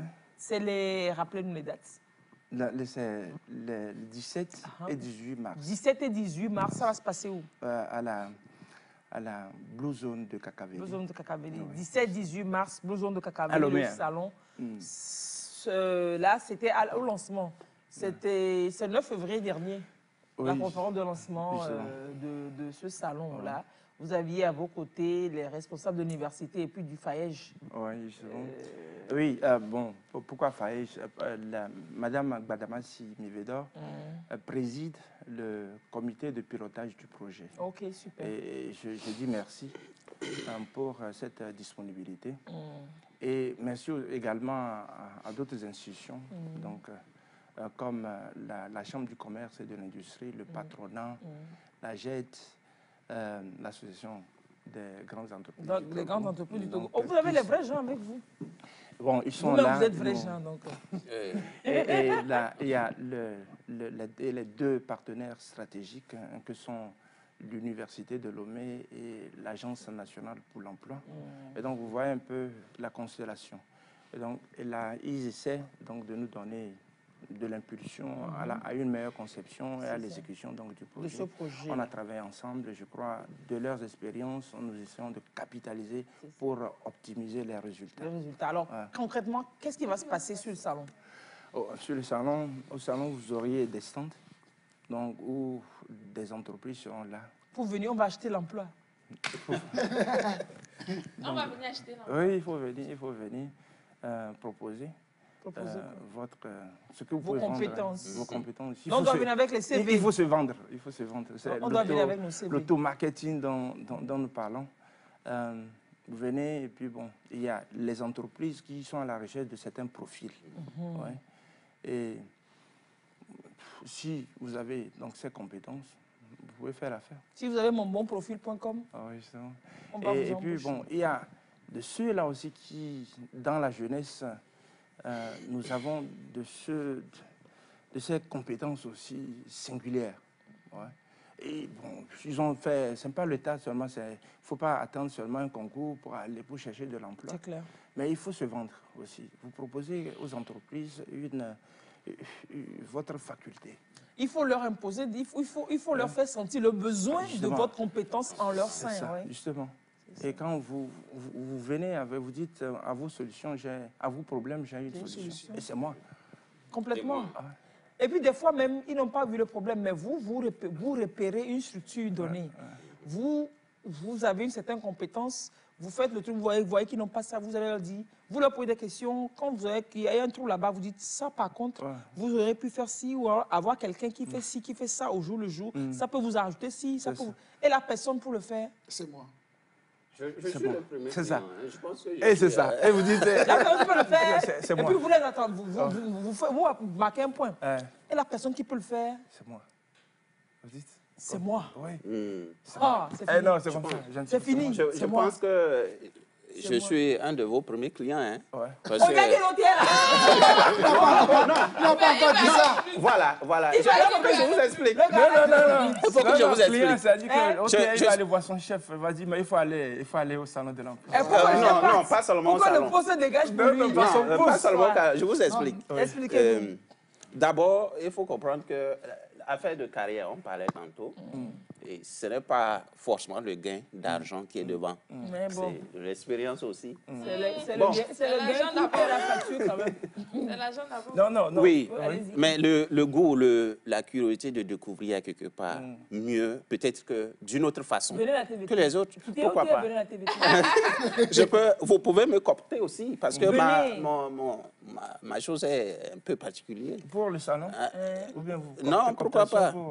Même pas pour travailler avec vous, pourquoi pas? À la fondation, oui. Mais OTM ne sera pas contre.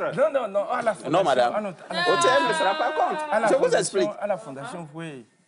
Je vous explique parce que... Avant tout, je suis employé. Exactement. Il est le directeur exécutif de la fondation. Et là, c'est un engagement social. Quand je disais que je travaillais à OTM, vous avez dressé... Ben oui. Tous vos humeurs sur OTM. Alors, je peux faire la même chose sur lui. Oui, c'est un engagement. C'est un relais. Je crois nous devons promouvoir cette façon de penser, d'agir quelquefois dans notre société. Vous savez, cette culture associative, elle n'est pas très développée. Hein. Oui. Ouais, tout le monde pense à l'argent, à business. Et donc, à but non lucratif, là, on ne fait plus. Donc, on ne fait plus bien. Et dans toutes les sociétés industrielles développées, il y a ça, ce composant-là, donc la solidarité et puis l'engagement social. Et moi, je vais vous surprendre, OTR ne sera pas contre si peut-être je peux aller jeter coup d'œil à quelque part, revenir. On peut même encourager. On va même pas vous payer le salaire en attendant, ou bien on va suspendre ça. Moi, je vais pas la place en attendant. Mais ça sera double salaire, c'est pas bon. Il y a beaucoup de choses qui se font. Donc, il y a des gens, vous voyez, ceux-là qui sont engagés auprès de la Fondation. Il y a des acteurs socio-économiques. Il suffit de voir un peu la composition du conseil d'administration. Il y a les anciens ministres aussi, ou encore tous ceux-là qui ont une bonne volonté d'apporter d'apporter quelque chose à la société. Oui, à la société. Sympa. Ils ne sont pas rémunérés pour leur travail. C'est clair. Ils viennent et puis, bon, au contraire. Ils donnent de leur temps. De leurs ressources. À servir l'humain. Et justement, beaucoup, bon, ben, c'est quand même, si je dis, a fait quand même dans cette façon donc, de la culture associative qui doit être promue. Mais quand même, il y a des références. Oui. Et bon... Ils sont très discrets. Ils veulent être discrets. Et discrets, ben, ils font bouger beaucoup de choses. Et je dis merci à tous ceux-là, à tous ces membres. Donc, à tous ces discrets de la République. Ils font un gros travail. Alors, et je crois que c'est important pour notre économie. Les gens, certains sont à la retraite, mais ils ont encore de l'expérience. Et cette expérience est à capitaliser. C'est clair. Ouais, et je dis merci à leur disponibilité, à partager donc leur savoir-faire pour pouvoir déterminer vraiment des actions qui vont impacter les communautés, la société. Alors, pour le salon, là, est-ce que ne viendront au salon que les jeunes diplômés comme moi qui n'ont pas vraiment travaillé ou alors c'est les former même ceux qui ont des compétences techniques. J'ai mon attestation de formation, j'ai mon CFA, je suis chaudronnier, je suis menuisier, je suis maçon, je suis peintre. Tout le monde peut venir au salon, mais c'est juste pour les diplômes universitaires. Premier gros cible, ce sont les diplômés. Universitaires. Donc ceux-là, donc les jeunes diplômés issus de l'enseignement supérieur. Nous avons, la DAS a mis à notre disposition un banc de données comportant à peu près 18 500 diplômés, c'est-à-dire tous grades confondus, licence, master et doctorat. Donc de l'année académique 2018-2019, 2019-2020, 2020-2021. Ouais, seulement ces 3 années. Seulement ces 3 années-là, ça fait 18 000. Nous, on n'est même pas dedans. Est-ce que les entreprises qui vont venir vont faire 18 000 même? Si chaque année va embaucher une personne, espérons qu'entre-temps, il y a certains qui ont trouvé à faire. Ils ont trouvé un travail. C'est possible aussi. Mais ce n'est pas, le salon n'est pas organisé uniquement pour ce groupe cible. Donc, il y a, au-delà de ce chiffre que j'ai donné, il y a les diplômés donc des établissements supérieurs privés. Tu vois. Donc, et vous imaginez combien ils attendent pour avoir du travail. Bah oui. Donc, on va voir. Mais le challenge, c'est quoi? C'est d'amener aux entreprises de comprendre un peu la nécessité de prendre ce risque de donner la chance à ces jeunes. Donc, d'accéder au monde de l'emploi. Pour avoir de l'expérience. Justement. Parce que ça a été toujours le problème. Les grandes entreprises, tout cela, bon, ils veulent donc des compétences toutes faites, les meilleures. Avec 5 ans d'expérience professionnelle. Et personne ne veut donner la chance aux jeunes pour investir dans ce jeune, pour qu'il soit à la relève de demain. Il faut vraiment actualiser ces grandes entreprises. Il faut vraiment leur faire part de ça. Sans doute ont-elles leur raison d'agir comme ça, mais il faut leur faire comprendre qu'à l'heure actuelle, il faut qu'elles donnent la chance aux jeunes de venir se rôder, d'apprendre chez eux pour avoir de l'expérience. La même expérience qu'ils exigent avant d'embaucher. 3 ans, 5 ans d'expérience. Bah oui, il faut qu'ils exigent. Celui qui a 3 à 5 ans d'expérience, il a eu sa chance quelque part. Forcément. Pour que tu viennes en Il y en a qui le font. Il y a des leaders ou bien des managers, certains de ces leaders auront compris qu'il faut investir.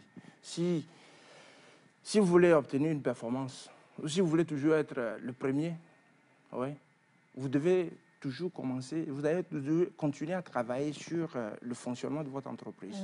Sinon, vous allez échouer. Donc, celui-là, cette entreprise qui veut être toujours leader doit investir dans les ressources. Dans l'humain. Vous vous rappelez de cette anecdote ou bien de cette fable-là, donc la poule aux yeux d'or. Vous voyez que, voilà, c'est la poule qui pond et puis l'autre qui est cupide veut toujours vendre, il vend. Et maintenant, insatiable qu'il soit, il va prendre la poule même, il tue. Et ça fait quoi là?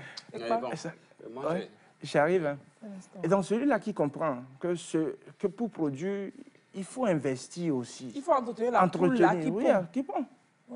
Mais là, vous avez toujours des résultats sans c'est le capitalisme, c'est ça. Sans pourtant réinvestir donc, et procéder à quoi? À une distribution, à une redistribution. Réduction équitable, non. Mais il y en a de ces grands visionnaires, de ces grands entrepreneurs qui ont compris à investir. Prenez l'exemple d'autres grandes entreprises. S'ils sont restés à leur niveau top, donc cela voudrait dire qu'ils ont compris à investir. Et c'est dans l'exploitation de ces ressources-là que vous voyez un peu, qui sont actualisées. je reviens donc au concept donc de l'employabilité, que ces individus sociaux, qui sont toujours aptes à faire l'update de leurs connaissances, à actualiser donc leurs connaissances et voir des propositions, des formations continues. J'ai dit, formation, il y en a gratuit, formation il y a des continue, en ligne, qui est essentielle. Et là, on en fait très peu. On a fait très peu pour la formation continue. L'individu qui vient vraiment, il finit son diplôme donc, de master, il est employé, mais c'est fini. Ouais, il n'y a plus de mise à jour. Oui. Alors que même la couturière du coin doit faire les mises à jour. Le mécanicien doit faire les mises à jour. C'est une occasion aussi pour les jeunes en quête d'emploi d'aller se challenger et d'aller voir en fait quelle est la concurrence. Ouais. Voilà. Avec qui est-ce que je peux me retrouver en entretien, par exemple? Qu'est-ce qu'il a de plus que moi? Et qu'est-ce que moi, aujourd'hui, je peux faire pour me démarquer également? Parce que, oui, on pense peut-être avoir de l'expérience, mais il y a sûrement des gens qui ont... C'est un élément. Donnez-vous de la chance, plus de chance de votre côté. Vous avez votre diplôme. Ayez votre sachet nager.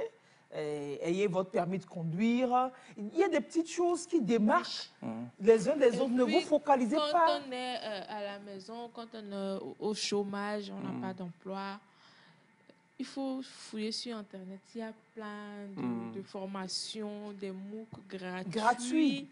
Ça justifie, ça remplit le CV. Oui. Comme ça, il n'y a pas un trou de... La date de votre diplôme, c'est vide jusqu'à... à chaque fois, on voit que vous actualisez. C'est ce que et nous appelons... n'a pas peur de vous. On fait mention de soft skills. Donc, il considère donc, au renforcement de cette capacité, mais aussi de savoir se vendre, l'auto-marketing. Vous avez des jeunes qui ne savent pas rédiger un CV. C'est ça. Ou il ne peut même pas se présenter à toi. Oui, une lettre de motivation. Présente-toi, il ne peut pas. Il y a plein de recruteurs qui se plaignent. Par exemple, quand on vous dit d'envoyer votre CV, votre lettre de motivation, il y a des gens qui envoient le mail comme ça. CV, lettre de motivation. Sans mail. Sans message pour dire bonjour, machin. Ou alors vous envoyez votre CV en Word, quand même. Oui, bon, et puis bon, vous les invitez pour un entretien d'embauche et des questions qu'on voit un peu, ils vous regardent. Et puis bon, certains tremblent.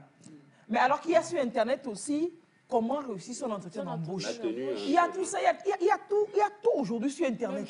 C'est quoi tout ça? C'est parce qu'ils n'ont pas confiance en eux-mêmes.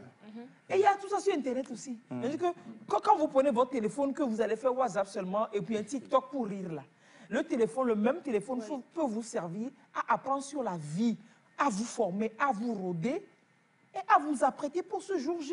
Alors, moi, est-ce que vous recherchez de l'emploi? Et puis, il faut oser poser des questions en entretien. Oui. Il n'y a pas que le recruteur qui va vous poser des questions. Et puis, quand vous allez sur le marché de l'emploi, c'est ça l'université, ou bien c'est ça, les enseignements supérieurs doivent être capables donc, de pouvoir, à titre complémentaire, donc, de former des jeunes à se redéployer autrement, en dehors donc, de leur formation initiale. C'est ça. Un mathématicien, c'est pas évident de trouver un travail comme un mathématicien. On n'a pas de NASA au Togo. Oui, ou bien un astrophysicien, bon, je sais pas. C'est ça. Mais cette façon, donc, dans la formation qu'on intègre, donc, de la critique, de cette aptitude à l'analyse critique et de procéder, d'avoir un esprit de synthèse.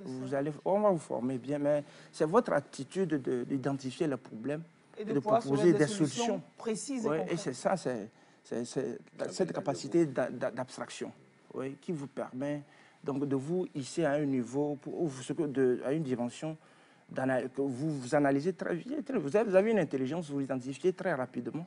Et ça, vous pouvez l'appliquer dans un autre domaine, autre que votre domaine de l'astrophysique. On n'a pas de fusée au Togo. Ouais, justement. Voilà. Par exemple, les mathématiciens, par exemple, c'est des gens qui ont un background pour faire l'informatique, les ingénieurs informaticiens, les statisticiens. C'est des choses que les entreprises ont besoin. Ils en ont besoin tous les jours. Et si vous êtes, vous êtes dans le social, vous faites un plaidoyer, vous réfléchissez côté social. L'entreprise, c'est les gains économiques. Donc, C'est pour ça le challenge, ça ne se retrouve pas. Mais vous pouvez faire le plaidoyer, mais c'est ceux-là qui doivent finaliser le processus. Qui ne gagnent pas grand-chose. Il n'y a pas d'intérêt. De les convaincre qu'ils ont forcément gagné en investissant dans le capital humain. Et l'entreprise, quelquefois, trouve que c'est plus coûteux de recruter que de former ou de recycler un agent qui est déjà recruté. Si vous travaillez à la TVT, pour lancer le processus de recrutement d'un autre agent, autre que vous, ça lui coûte plus cher que de vous envoyer simplement faire une formation pour vous affecter à un nouveau poste. Puisque si ça me fait une formation, ça dépense et puis mon salaire va encore augmenter. Quand il faudrait prendre un petit jeune et puis... c'est très coûteux. Je ne vous coupe pas, mais je crois que nos entrepreneurs, ou bien encore nos leaders, il y en a. Mais il faut qu'il y ait plus de ceux-là qui aspirent au patriotisme, à aimer leur pays. Ouais. À dire, il faut, de leur pays. Oui, c'est pas seulement investir à l'extérieur, mais accepter d'investir ici au Togo aussi, également. Oui, et croire en l'humain. En l'humain. Mais les résultats, si vous voulez vraiment un développement, il faut analyser les choses à long terme. Oui, c'est ça. Pas à court terme. Parce que les bénéfices, c'est tout dans 2-3 ans, ils veulent avoir un résultat de 2-3 ans. Non, c'est pas évident. Et après, ils font des jonglages et tout. Et à la fin d'année, on doit se justifier, on doit avoir des résultats. Mais ceux-là qui ont compris qu'il faut avoir une vision à long terme, c'est ceux-là qui sont imposés sur le marché. Et puis, perdus sont durables. Leur renommée est durable. Nous avons beaucoup d'atouts et il y a cette stabilité. Ça dépendra aussi de la qui est là. La santé financière de l'entreprise. Justement, la stabilité politique et économique qui doit être renforcée. Donc, et c'est ça, c'est un dialogue qui doit s'installer entre les différents acteurs socio-économiques. Alors, est-ce qu'au niveau du salon, il y aura des conférences? Justement. Il y aura parler de différentes thématiques comme panels, justement, pour discuter donc, des problèmes. Justement. Donc, pourquoi nous n'avançons pas? Pourquoi notre économie n'avance pas? Est-ce qu'il y a un panel autour du thème pourquoi les entreprises ne recrutent pas mais exigent l'expérience professionnelle? S'il n'y en a pas, il faut un panel sur ça. On va voir un peu dans... C'est pas parce que la GED est votre partenaire qu'on ne va pas le tirer dessus. Peut-être aussi un panel sur le fait que beaucoup d'entreprises n'aiment avoir que des stagiaires. Un panel sur pourquoi la succession pérenne de stagiaires pour assumer des fonctions. Des stages non payés, pourquoi ça? On préfère avoir des jeunes si vous compétents. Permettez, donc je vais donner un peu une idée donc, des thématiques retenues pour les 3 panels. Il y a donc ce que vous connaissez déjà, ce problème de l'adéquation formation-emploi. Vous voyez un peu. Et donner une certaine impulsion aux réformes donc, du système éducatif et de formation. Et aussi, l'autre, c'est sur le management même en question, le management innovant. Le management innovant en termes donc, de gestion des ressources humaines. On pourrait un peu aborder donc, les problèmes donc, de l'employabilité. Comment donc embarquer tout le personnel dans le projet de l'entreprise pour pouvoir augmenter la productivité? Justement.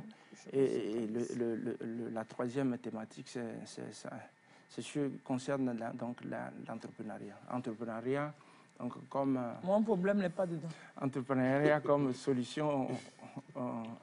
entrepreneuriat comme solution au problème du chômage des jeunes. Donc ça, voilà un peu.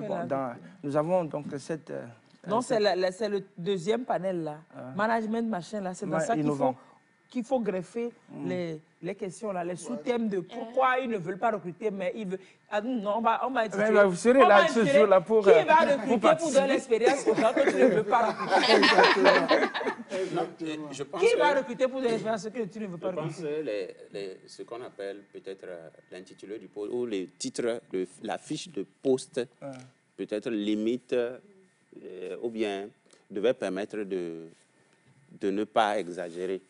Par exemple, si vous voulez, par exemple, un manœuvre, est-ce que vous allez donner des instructions? C'est un exemple que je suis en train de donner. Est-ce qu'il faudra 5 ans d'expérience? Vous n'êtes pas en train de lui confier une tâche à faire, mais il sera avec vous pour exécuter les choses. Vous lui donnez l'ordre immédiatement, il fait.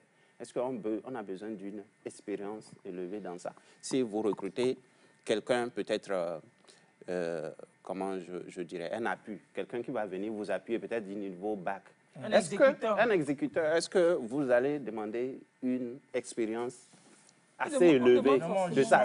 C'est quand on veut laisser quelqu'un, toute une équipe pour gérer, décider. Le manager, c'est au moins lui. Ça veut dire que quelqu'un qui est manager, au moins, il a fait ces étapes-là, d'agent d'exécuteur et avant d'être cadre. Donc, donc, vous savez, c'est ça, c'est en cela l'école est bonne. Ouais. On n'a pas besoin d'aller faire toutes ces expériences là pendant des années pour être ce qu'on est en tant que une force qui apporte un changement. Ouais.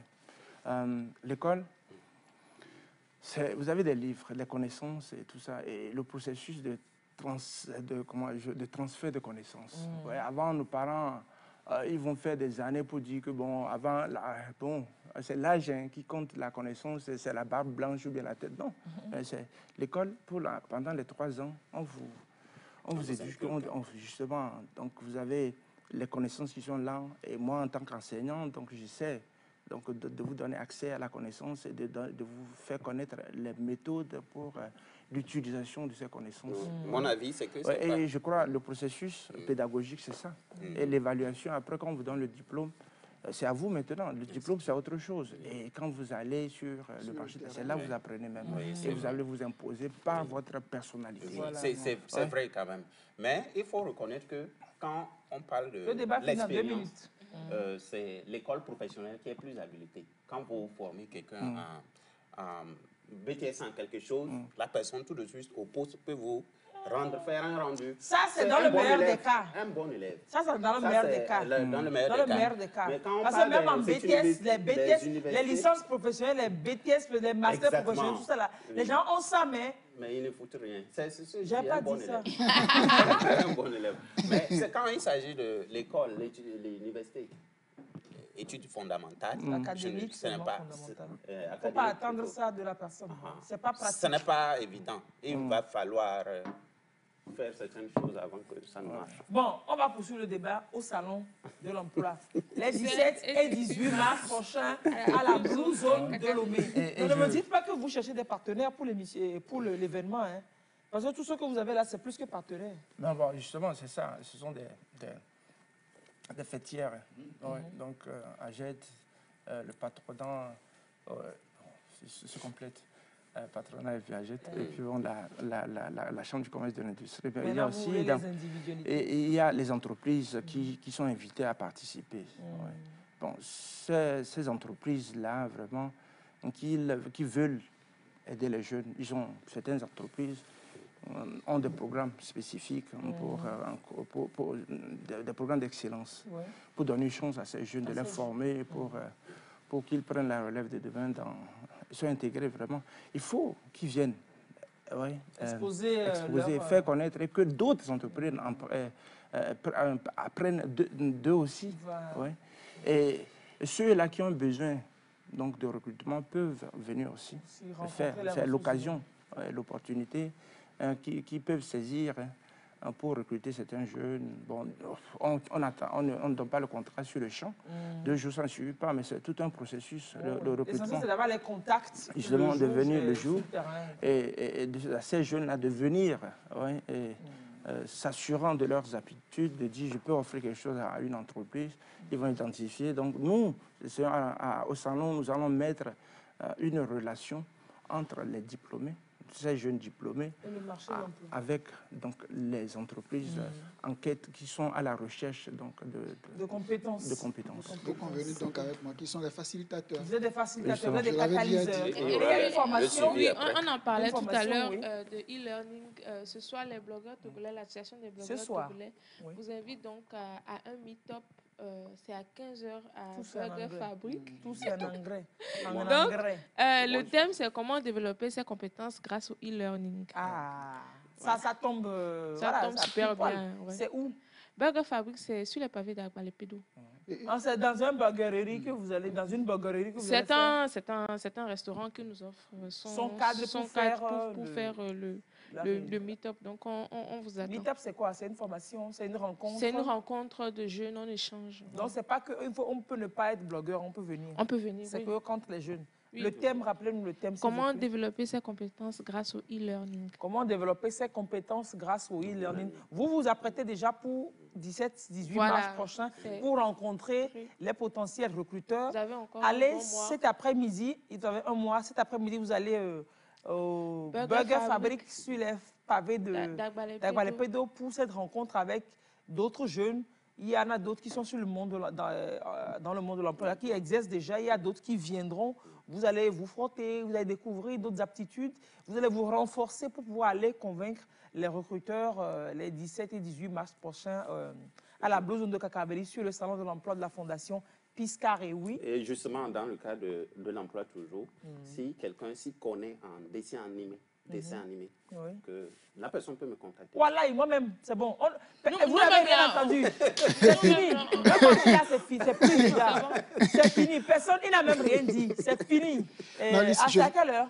C'est à 15h. À 15h, au Burger Fabrique, sur les pavés, avec les pédogans. Dessin animé, là, on a pris. Oui, c'est fini. C'est le meilleur réalisateur de dessin animé au Togo, là. C'est lui que tu vois devant toi ici. Là. Mais il n'a pas ce visage.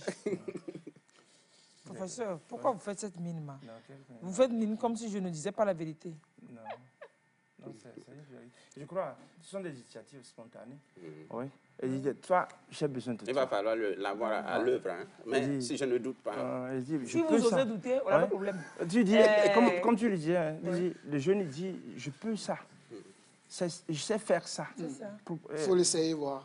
Il faut l'essayer. C'est ça, c'est au leader, ou bien c'est à l'entreprise de croire à l'autre. Quand même, c'est prendre le risque de dire, il faut lui donner sa chance. Ouais. Allez, samedi prochain, venez à la TVT, on va faire du sport. C'est le dernier samedi du mois. Et vous savez que c'est réservé au sport. C'est la journée nationale du sport. Et depuis le mois dernier, la TVT vous invite à pratiquer du sport en son enceinte. Il y a diverses activités qui sont là. Il y aura la pétanque, il y aura d'abord, bien sûr, l'exercice de gym fitness. Et il y a plein de fédérations qui viennent décliner leur activité dans notre enceinte. On vous invite. C'était l'activité de la semaine dernière, du mois dernier plutôt. C'était la première édition ici, dans l'enceinte de la TVT. Aussi bien les employés, les travailleurs de la TVT que des invités qui sont venus. Déjà pour l'échauffement, la mise en forme là. Et puis, il y avait d'autres qui pratiquaient d'autres activités encore. Et bien évidemment, le rafraîchissement au bout. Ce n'est pas ça le plus essentiel, le plus important. Nous vous attendons à la TVT samedi dès 6h pour donc la journée nationale du sport. Vous en entendrez parler tout au long de la semaine avant samedi dernier. Et on va finir en disant merci quand même à la boutique qui m'habille tous les samedis, tous les dimanches. Tous les samedis, tous les dimanches.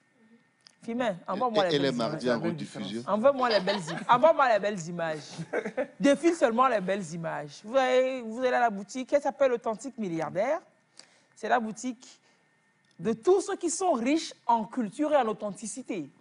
Les milliards ici se pèsent en culture et en authenticité. Donc vous êtes tous authentiquement milliardaires. Un peu aussi en monnaie trébuchante. Il faut un peu de ça aussi pour partir avec quelque chose. La boutique, elle est située juste en face du collège protestant de Lomé. Elle est contiguë à la station T-Oil. Les quintés avec lesquels vous faites vos mariages, vos dots, les quintés de Koumassi, voilà, sont en quantité à la boutique là-bas. Vous n'avez que l'embarras de choix. Les fassos d'Anfani du Burkina Faso, fassos d'Anfani dans lesquels j'ai pu faire ma tenue du jour, c'est en profusion à la boutique là-bas. Vous avez les bogolans du Mali, les pailles teintées de Guinée, les pailles camerounais, le raffia gabonais. On a les pailles d'ici et d'ailleurs à la boutique Authentique Milliardaire qui se situe donc au collège protestant de Lomé, donc en face du collège. En face du collège.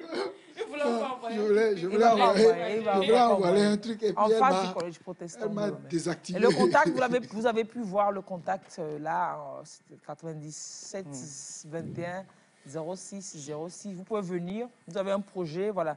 Prenez le contact et puis vous pouvez appeler. Vous avez un projet d'un événement, vous venez, on vous conseille, on vous dit, voilà, tes envois, quel que soit votre budget, venez, on a trouvé la solution pour vous. Et on peut vous livrer également, hein, on peut vous livrer où que vous soyez. Monsieur et professeur Essousso? Oui, un dernier mot. Oui, bon, pour ceux-là qui sont intéressés, vous pouvez aller sur le site de la Fondation. Super. Le site web. Donc, le site web de la Fondation. Oui, c'est piscaré.org. Piscaré, P-I-S-A. Bon, madame, pour l'amour. Piscaré. Piscaré. Miracle le fier. Péché. Péché. Mon péché. Péché. Péché. Miati à Paris. Péché. Piscaré.org. Vous êtes sur les réseaux? Oui, Facebook et tout ça, on peut vous trouver sur Facebook, non? Oui. Ok, d'accord. Oui, donc, vous voulez plus d'informations? C'est simple, vous allez sur le moteur de recherche et vous avez Piscaré. Dès que vous tapez Piscaré, Fondation Piscaré, toutes les informations sortiront et vous pourrez voilà, vous apprêter pour samedi, le 17 mars. Vendredi 17, samedi 18 mars. Peut-être qu'on aura encore l'occasion d'en parler, de prendre une thématique, on développera, on verra bien. Merci d'avoir été avec nous. Bah oui, partagé, professeur. D'avoir un enseignant qui intervient à la fac de droit, comme ça, au plateau un samedi, et puis avoir un anthropo-socio-littéro, fiscalo. C'est pas un samedi, et ça fait un samedi aujourd'hui. C'est dimanche aussi. Si, vous voulez, si je décrète que c'est samedi, qui va me faire quoi? Mais c'est dimanche. Merci d'avoir été avec nous. C'était un super grand plaisir de vous avoir. Rediffusion de l'émission mardi, après le journal de la nuit. Après donc le journal de 22h30, machin, à 23h, alors on rediffuse le bala. Merci de nous faire confiance et de réagir sur la page Facebook de votre émission et sur le numéro qui est juste là. Vous envoyez vos contributions. Merci à tous ceux qui ont participé, qui ont dit que le soleil s'appelle Windy en Aouda. Et puis ils ont envoyé plein de noms pour le... Non, réalisateur, donne-moi 2 secondes, 10 secondes, 2 secondes, 10 secondes pour que je puisse voir... Oh mince.